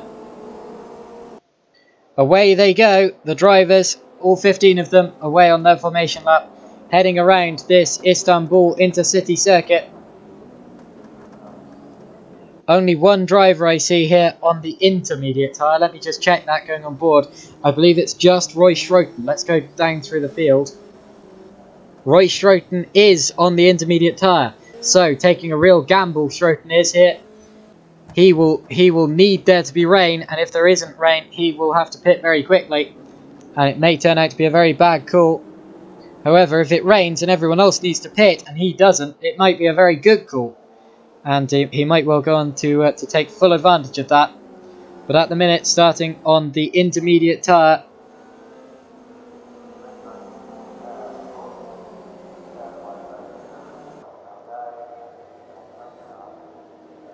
As around the back of the circuit we go. 15 drivers. It's going to be half the length of race 1. It's 12 laps here rather than the 24 we had in race 1. And that means that there's even less time, even less room for error, even less time to make mistakes. And it means that the drivers have to be extra careful about what they're doing and extra aggressive with the overtaking if they want to get through the pack in time.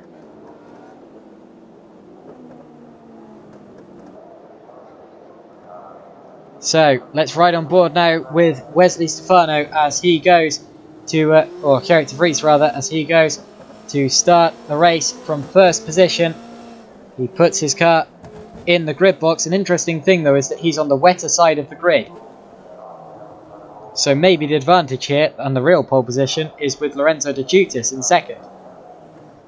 Keep an eye on that on the start. Remember, it was Danny van der Neert who got a terrible start from race 1 and dropped many positions down through the pack before being taken off by Laurens Keersmakers at turn 1. Here comes Niels Vos at the back of the pack as we get ready to start race 2 here at Istanbul. Let's watch for the lights. When those lights come on and then extinguish, the race will be underway. Let's watch Gerrit de Vries. Let's watch Lorenzo De Giutis from behind. Stefano, Jones. Here come the lights. Green, away we go. Who gets the best jump? It looks as if De Vries has got a good enough jump to keep the lead. He's on the inside. No, De Giutis is going to sweep through. De Giutis sweeps through and Jones comes through to third. So looks like definitely third, or the right side of the grid was the best side to be on. Jones going for second now as Wesley Stefano attacks as well. He's come from third on the grid. Let's watch this as Jones is forced wide and Stefano goes back through into third place. Has everyone made it through safely? Yes, they have. Away in the lead has gone Lorenzo De Giutis as second is Sven de Vries. Gerrit de Vries rather. Down the straight, watch Peter Jones going for third there. He took a look but hasn't quite managed it yet. Up through turn 7. Peter Jones again going for third there behind. He's taking Wesley Stefano. Can he go right round the outside of turn 8? He wasn't far enough alongside him. And Stefano keeps third place for now. Now Jones has Vasil in his mirrors. Has to be careful of him for his fourth place. And as we head around the turn 9 and 10 chicane, Jones loses a lot of pace. Here comes Vasil on the exit. Vasil might well attack for fourth position here as we head down the straight. Roy Vasil in the slipstream. Does he pull out to the right? This is how Wopke Hoekstra took the lead of the race in race 1. No, he has to back out of that one. Watch behind, that's Klont and Keersmakers going side by side. Klont gets the position. Oh, side by side for a second as well. The two Racing Team Holland drivers are going side by side here. I know I said that phrase a lot. It's Stefano in the middle and Jones is going to the inside. They're three wide, there's slight contact, they bang wheels. Jones backs out of it wisely and into second, or staying in second, is Gerrit de Vries.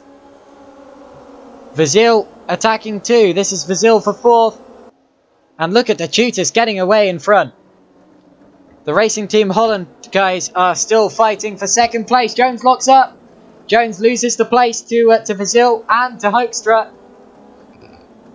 Both Vasil and Hoekstra come through with that mistake for Jones there. That'll be a very frustrating one. Down the straight we go.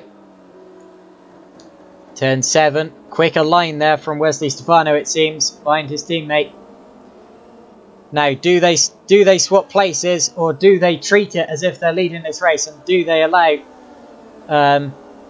Oh, no, off, in fact, goes Gerrit de Vries. So de Vries has run off the road. He's going to lose the place to Roy Vasil there, and he's going to also lose a place to Wopke Hoekstra. Hoekstra goes through.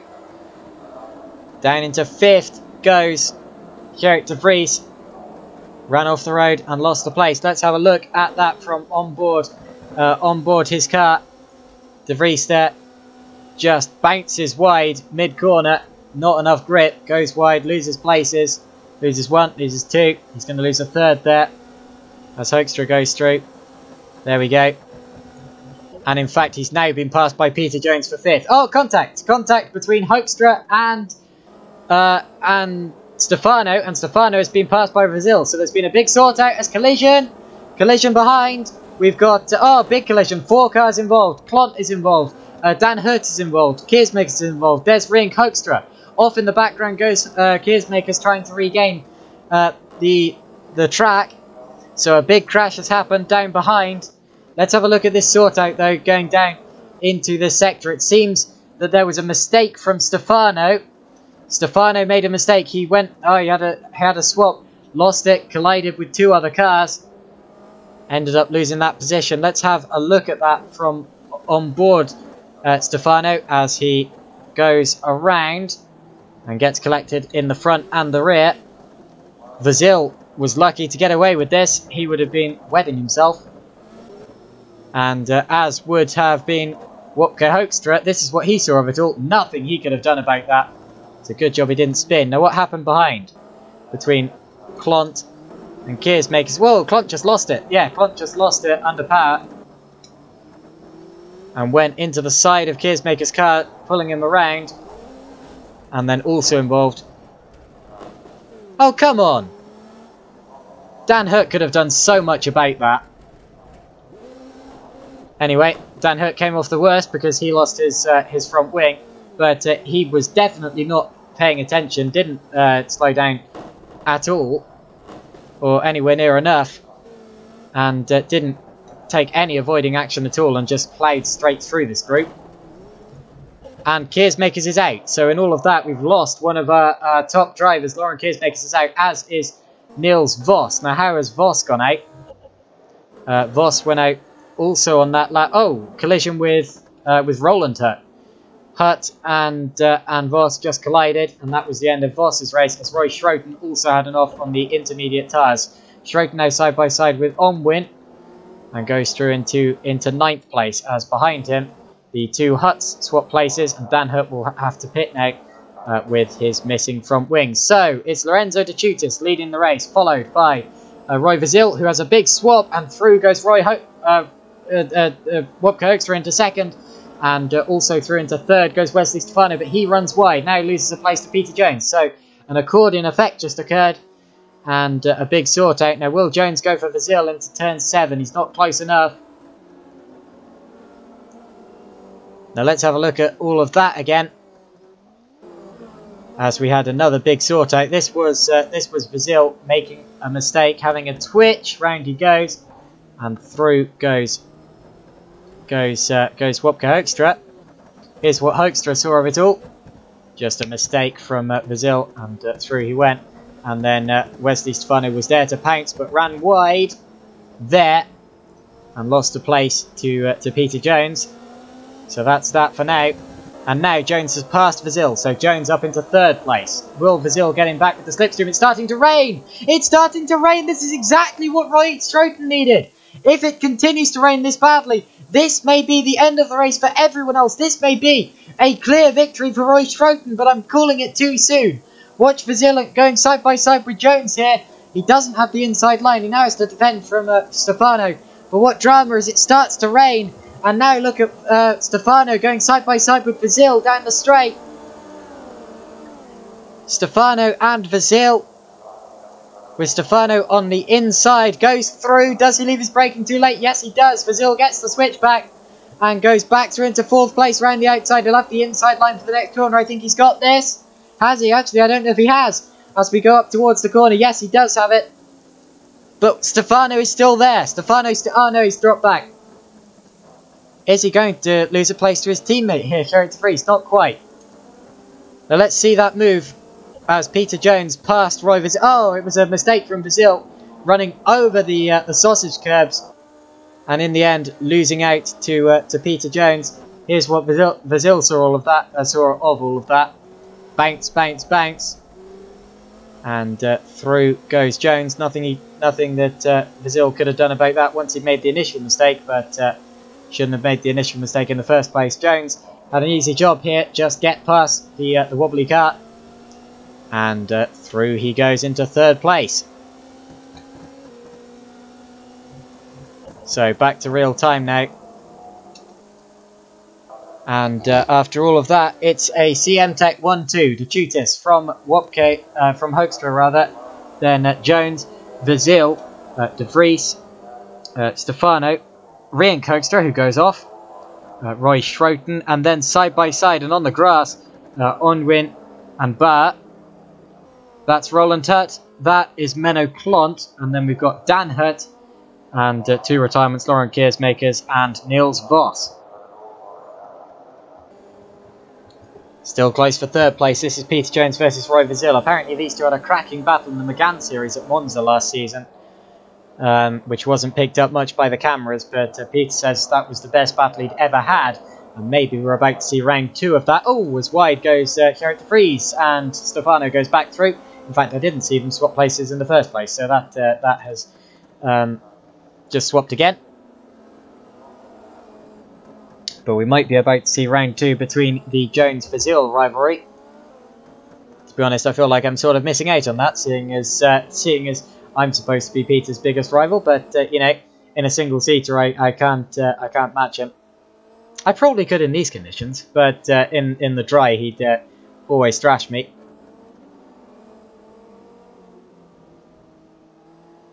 To be honest, it looks like a lot of fun in the wet. I'd really like to be out there right now, but you know. As Gerrit de Vries again gets back past Wesley Stefano. So the 2 Racing Team Holland drivers swapping places a couple of times. Rian Hoekstra has had enough. How's that happened? He's spun to the inside. It looks as if he was fighting Casper Onwin at the time. Onwin went wide and Schroten spun at the same time. So that's a weird one. But anyway. Oh, Burr spun rather. That's Marcel Burr who goes off again.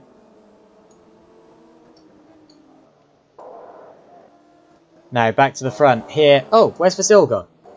Vizil has dropped back from Peter Jones there. Dropped back quite significantly. So Jones getting away from Vizil. Maybe a slight mistake from Vizil on that lap. The rain has stopped incidentally, and that will be much to the dismay of Roy Schroten, who really could have done with it maintaining that weather. And in fact, for Roy Schroten, he really should have started this race on the slick tyres in hindsight, because he's a long way back. In fact, I can tell you that when Menno Klont pitted after the skirmish on the first lap, he actually switched onto the Inters, so he would have wanted that as well. But neither of them got what they wished for. And the fastest lap so far, I believe, is also being held by Wopke Hoekstra. Just seen a swap in the order as Roy Schroten has just passed Rian Hoekstra for 7th position. Indeed, that was the case. Now, where's the battling going on? Here it is. This is Gerrit de Vries on the back of Roy Vizil. We're on lap 7 of this race now. Lap 7 of 12, so we're over halfway through. And the order is De Tutis, followed by Hoekstra, Jones, Vizil, De Vries, Stefano, Schroten, Hoekstra, Onwin, Burr, Klont, Hurt, and then the other Hurt. So that's Roland from Dan, and then oh, as I've just seen late that De Vries and Vizil have swapped places. So De Vries now up into 4th place out of Vizil in 5th. Still only 2 retirements from this race: Lauren Keersmakers and Niels Vos. 13 drivers remaining. Again, every driver who finishes this race will score points.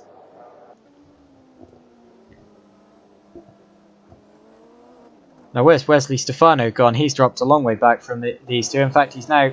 Oh, he's out. So Wesley Stefano, I'm afraid, has retired from this race. Did he have an accident? Yeah, that looks like an accident to me. Oh, that's a big one. Yeah, he's... Is that a lag-related accident? He's bounced over the curb. And then there's a bit of a lag spike. Now, did the lag spike catch him out? Yes, because as he comes back into existence... Actually, I don't think he had that lag spike, because as he came back into existence, he was... Well, that's a weird one. Why is he... Oh, did he lose it under braking? He might well have lost it under braking there, and just kind of spun into the inside wall. Big clout, and that is the end of his race, I'm afraid to say. Wesley Stefano is out. And we now have 12 drivers remaining. 12 drivers left in the race. I'm still going to look at De Vries versus Vizil, because Vizil has not given it up. Again, this is for 4th position.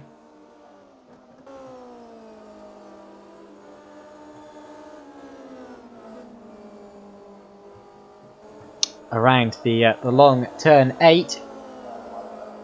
And Vasil needs to rely on the slipstream at this point, although it seems to me like De Vries is still getting away enough, and quickly enough too.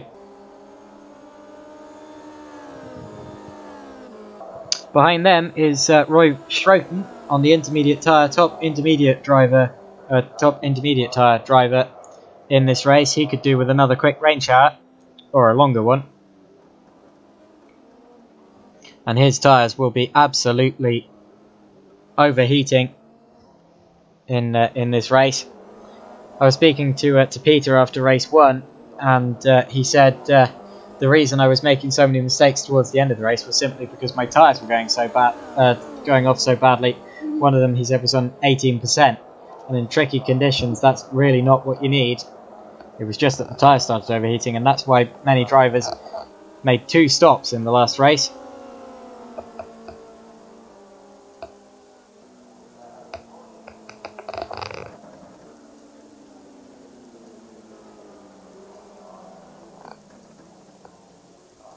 So round the back end of the course go De Vries and Vasil. They're still very close, still 0.6 of a second separating the two of them. Also very close are Casper Onwin and Rian Hoekstra.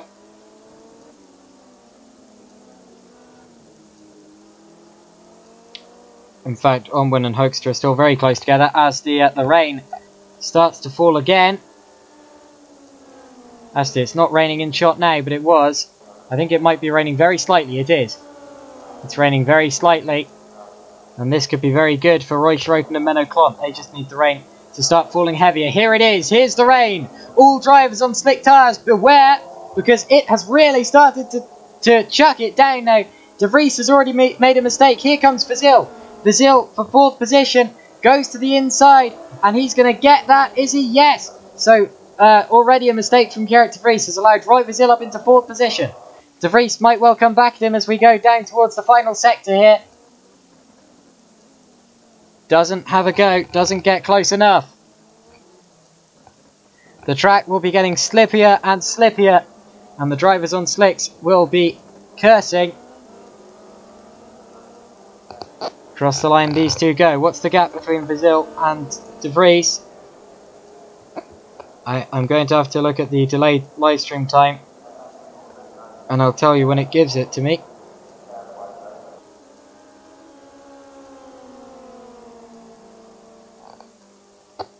But the rain continues to fall as we start lap 10. The gap is just half a second. It's just under half a second between Vasil and De Vries. But I tell you what, Roy Schroten is going to be catching them from behind here.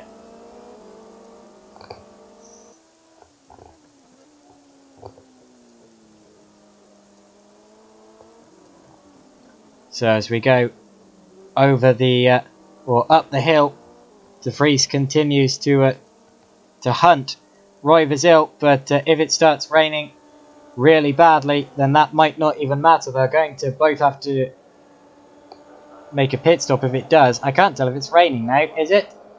It may well have just stopped. I think it might have done. That might have just been another quick sharp shower that keep teasing us.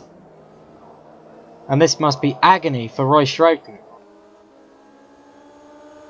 He took a real risk by starting on the intermediate tyres. And a risk that could well have paid off but didn't. Or hasn't done yet.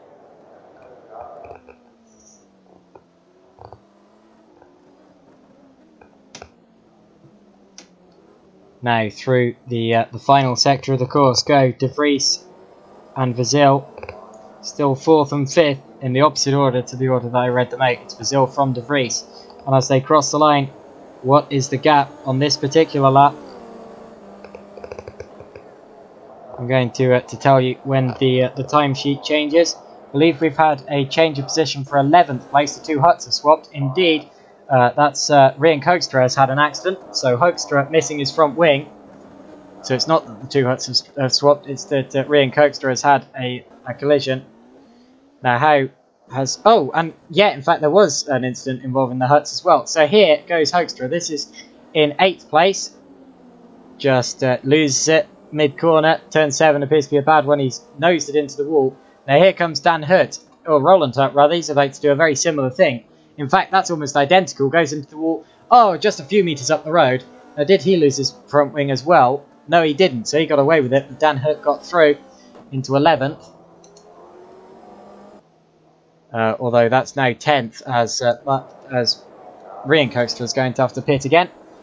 Here is the leader, Lorenzo De Chutis, by 3.4 seconds from his teammate Wopke Hoekstra. Following them, Roy Vizil and Gerrit de Vries still locked in combat as we're on the penultimate lap of this race. One more lap after this one.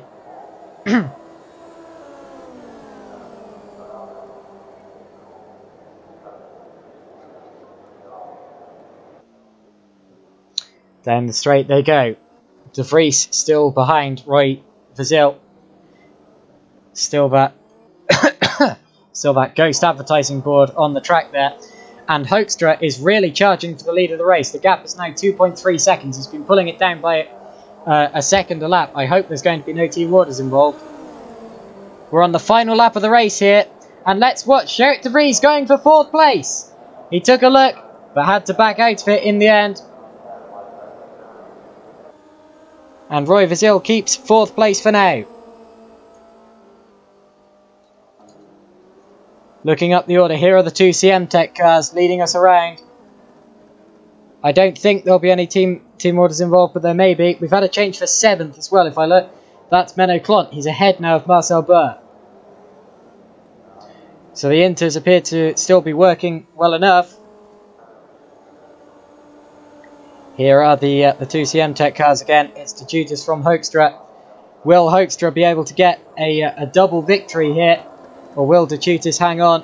It'll still be an amazing result for CM Tech, who will undoubtedly be in the lead of the team's championship. If they score a 1-2 when Wopke won race 1. Here they come now through the final, or into the final sector of this lap. Lorenzo De Chutis leading from Wopke Hoekstra, but not by much. Over the ghost brake marker. And around the final corner comes Lorenzo De Chutis. He's going to win the race from Wopke Hoekstra. Across the line comes Lorenzo De Chutis, and it's almost a formation finish. A 1-2 for CM Tech. A fantastic race. CM Tech have won it. And the gap in the end was so close. I'll have to check what it was afterwards. Peter Jones scores a podium in 3rd place. The 14-year-old is on the podium. Across the line he goes, as we saw a big spin from Marcel Burr. He's a lap down though. Or is it Rhea Cokester? 4th place is Roy Vizil. 5th place is going to be Gerrit de Vries, who dropped back a lot at the end there. 6th is going to go to Roy Schroten. One of the 2 cars on Inters. They were both Adonis cars, in fact. So Roy Schroten, who finished 2nd in race 1, will finish 6th in race 2. He took a gamble on the Inters and it didn't really work. Schroten is 6th. Then it's going to be Menno Klont in 7th.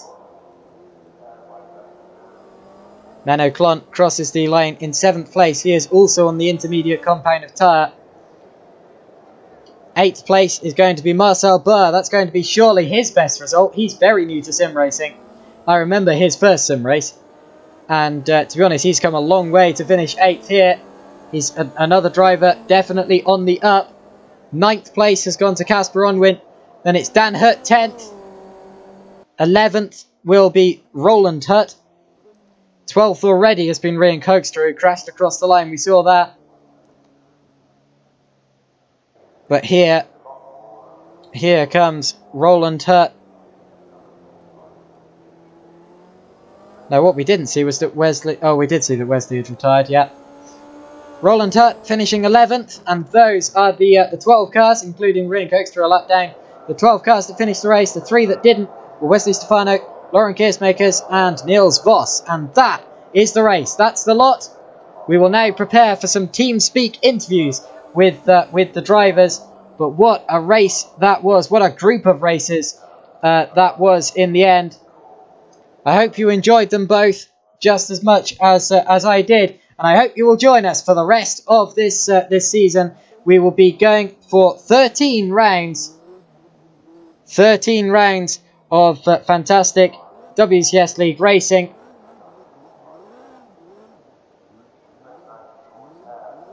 And that was just round 1, so we've got a very long way to go, which is a fantastic thought. I can't wait for the rest of the season. Join us in 2 weeks, but before that, join us for the rest of this series.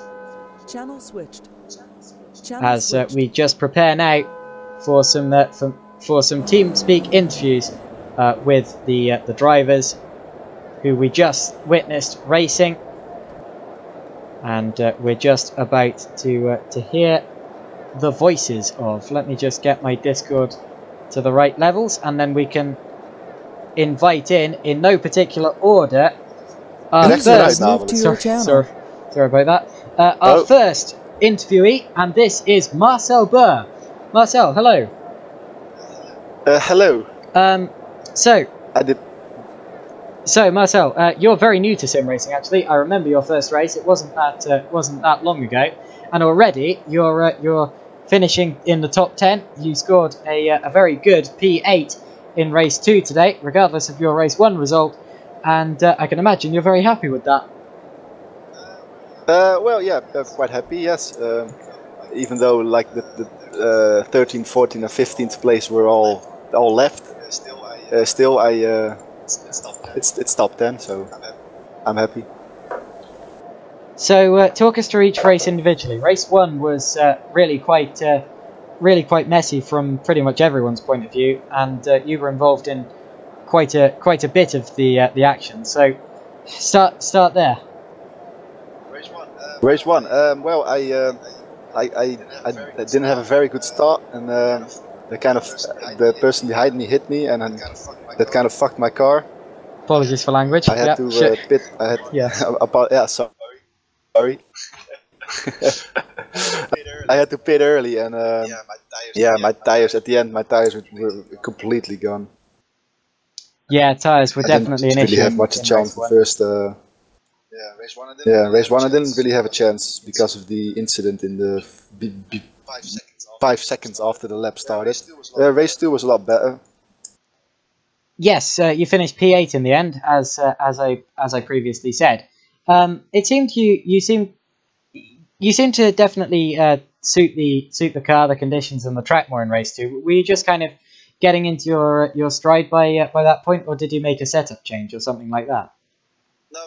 No, it's purely because I got hit in race 1, and my car was broken, and my tires were like 9% less, which caused me to drive a lot slower and a lot more carefully. So I couldn't really drive at the optimum speed. Race 2 I could. Got it. Yeah. So you ended up P8 in that. So you'll be. Well, it's hard to tell where you'll be in the championship. Actually, that's something we're going to have to figure out. But yeah, what do you think your aims are in this series? Because this will be the first series, the first full series you've competed in. So, where do you think you want to be by the end of this series? Preferably top 5, but I think top 10 is a reasonable aim.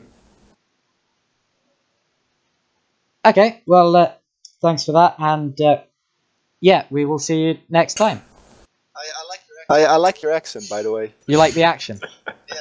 Yeah, your accent. Oh, my accent. Thanks. Yeah. Yeah.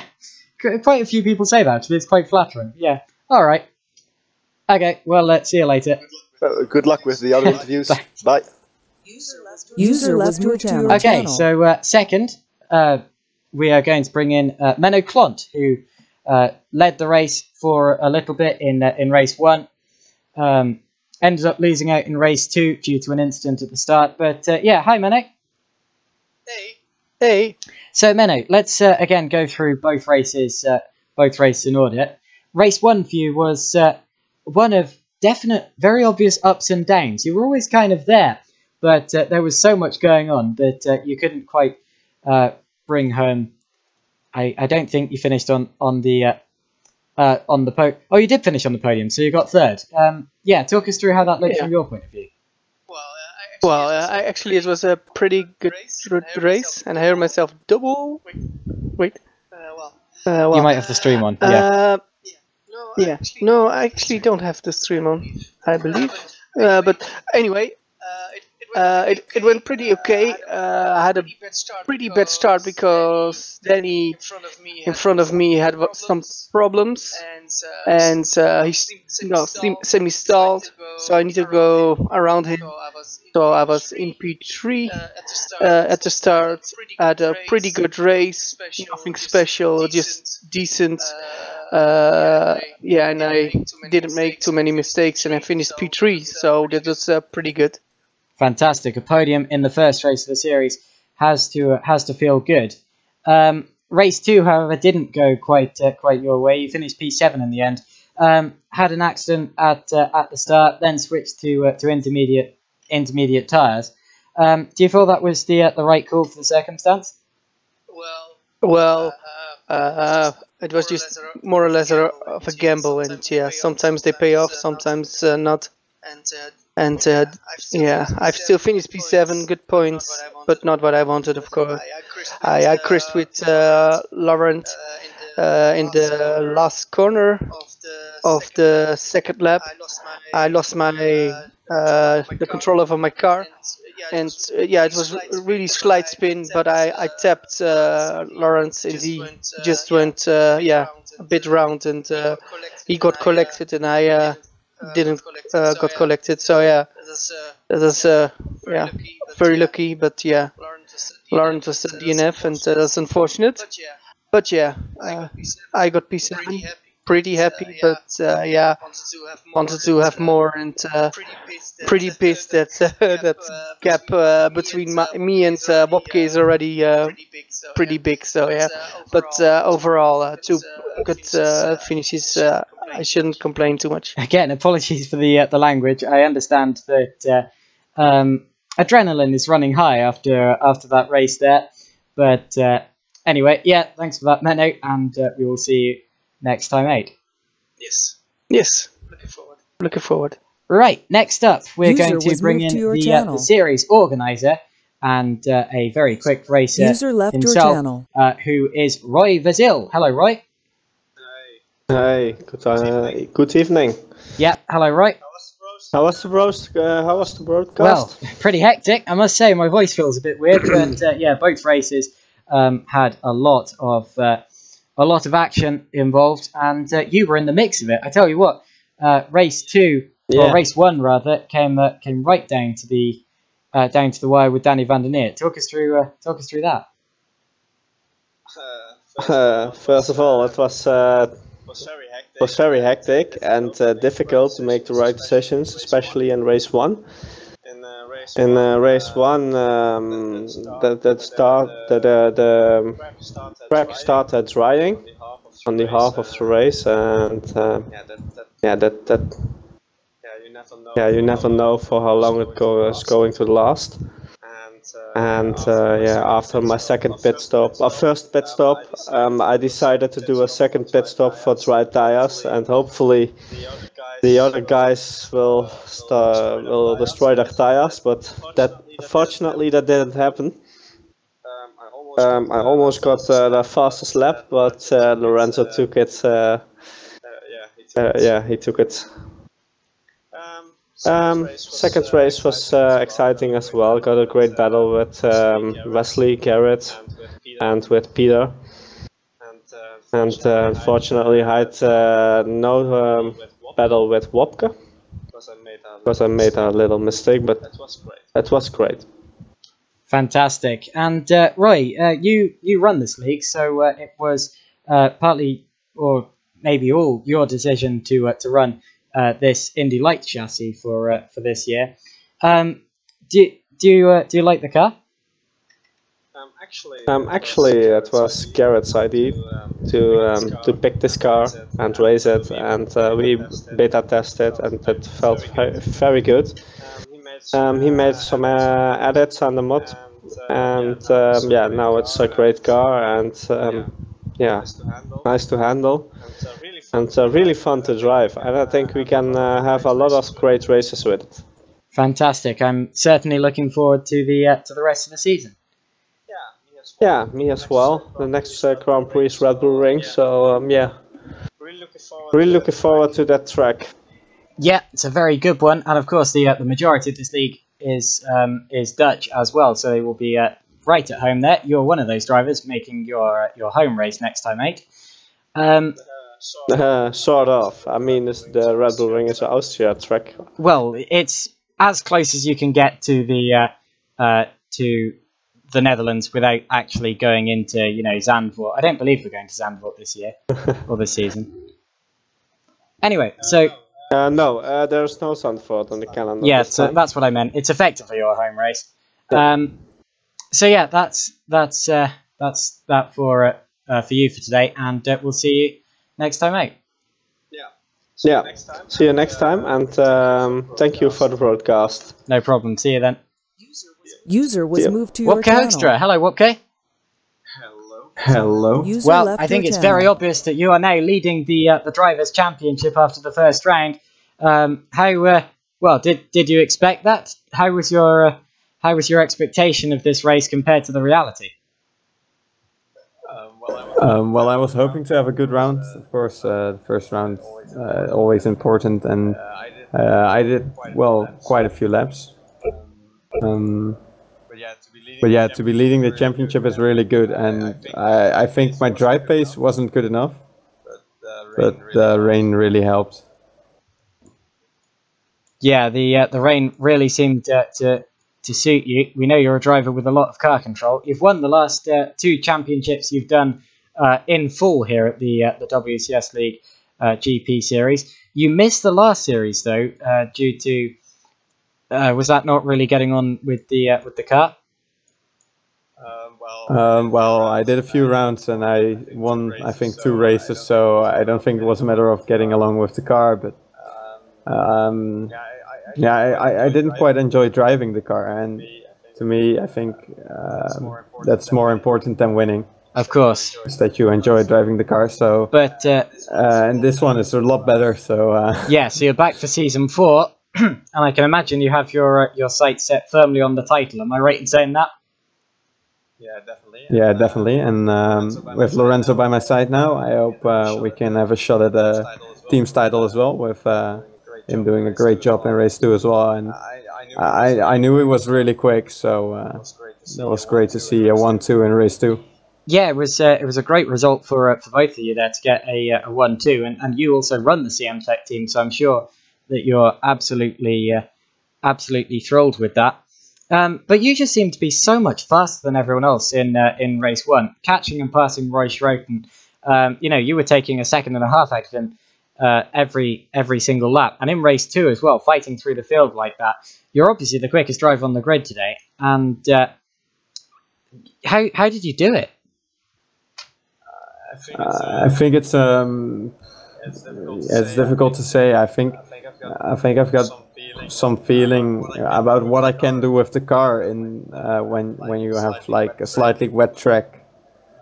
Because in race 1 as well, when it started raining and the dry line disappeared, then I started making mistakes. So I made a spin and stuff like that. So it's not all good for me as well. And I think there's a lot I can improve as well. So mainly when the track is drying, that's when I'm at my best, I guess. And I'm not really sure what it is, but I seem to do better than others, I guess. Fantastic. Well, we will now speak to your teammate actually, and we'll see you next time out. So yeah, see you then, Wopke. Okay, see you. Thank you. No problem. User left your channel. User was In moved to now, your we are going to channel. bring our race 2 winner, Lorenzo De Chutis. Hello.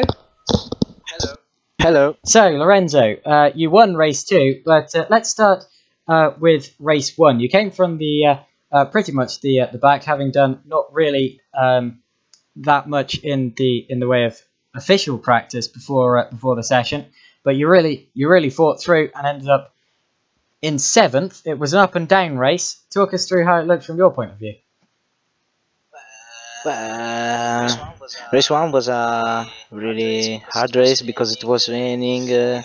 We had to manage those wet tires that used to wear a lot, and when I saw the chance to change to the slicks, I went straight in. I followed somebody ahead of me, which was Lucas.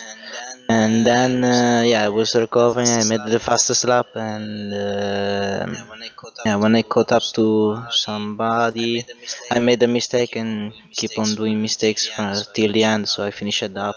I think it was 9th place. So yeah, race 1 wasn't the best one for me. However, you took advantage of that position to take the lead of the race at the start of race 2, and then you never looked back from there. It was pretty much a lights to flag victory. You led every lap. So I take it the car felt quite comfortable then. Yeah, the car is really good. My teammate done a nozen setup. Yes, I just tried to improve in the following laps coming to this race, and then the car was feeling like I'd like to have. So yeah, the car was feeling good. Thank you to my teammate, which has done an awesome job to develop this base setup, and yeah. Good to see that there were no team orders involved as well, because when Wobke was on your tail, did you think he was going to possibly fight you, or was it always that he was going to just hang back and finish 1-2? No, there was no team orders at all. We didn't even were in the same TeamSpeak channel, so we didn't have the chance to talk about. In the last lap, he slowed down a lot. I don't know if he would have tried to pass me or not, but I wouldn't have let him have that place so easily. That's a fantastic attitude to have, and I'm looking forward to the rest of the series. So, same question as I asked Wobke. You've won a race so far. Are you going for the championship?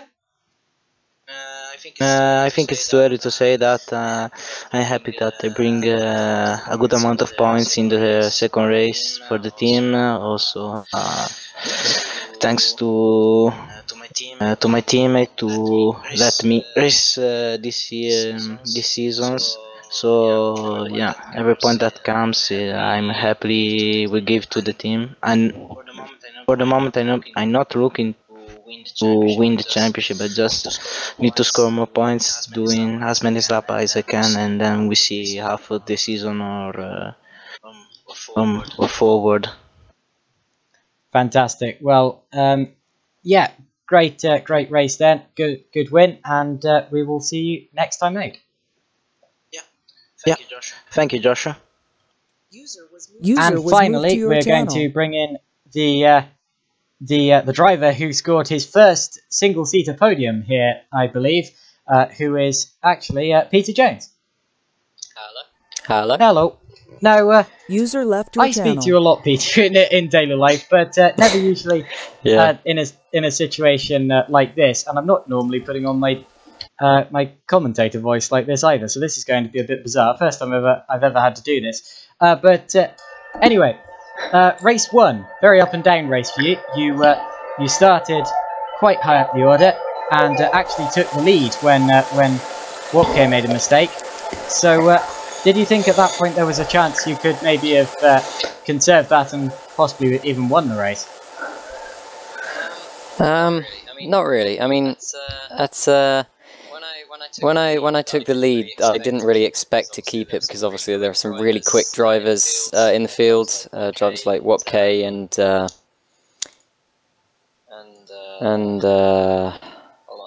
hold on, sorry. And a couple of people, yeah. And a couple of people, we'll leave it at that.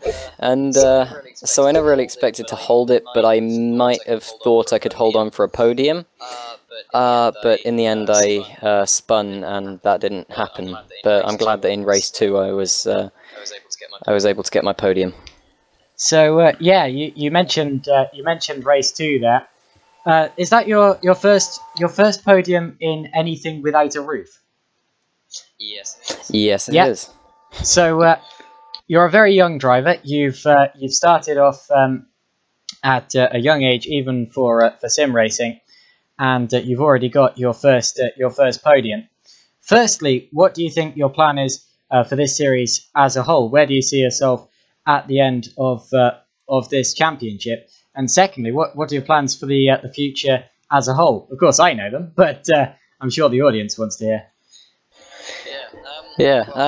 Well, my aim for this series is just to finish as high as I can. I'm going to aim for higher than, I'm going to say 8th. So I'm going to aim for 8th or higher in this championship. But then going forward after this championship, I'm not entirely sure. I'll definitely keep on sim racing. It's fantastic. And one of my other sim racing teams does a lot of championships, so I'll have to talk to them, see if I can get into any of them.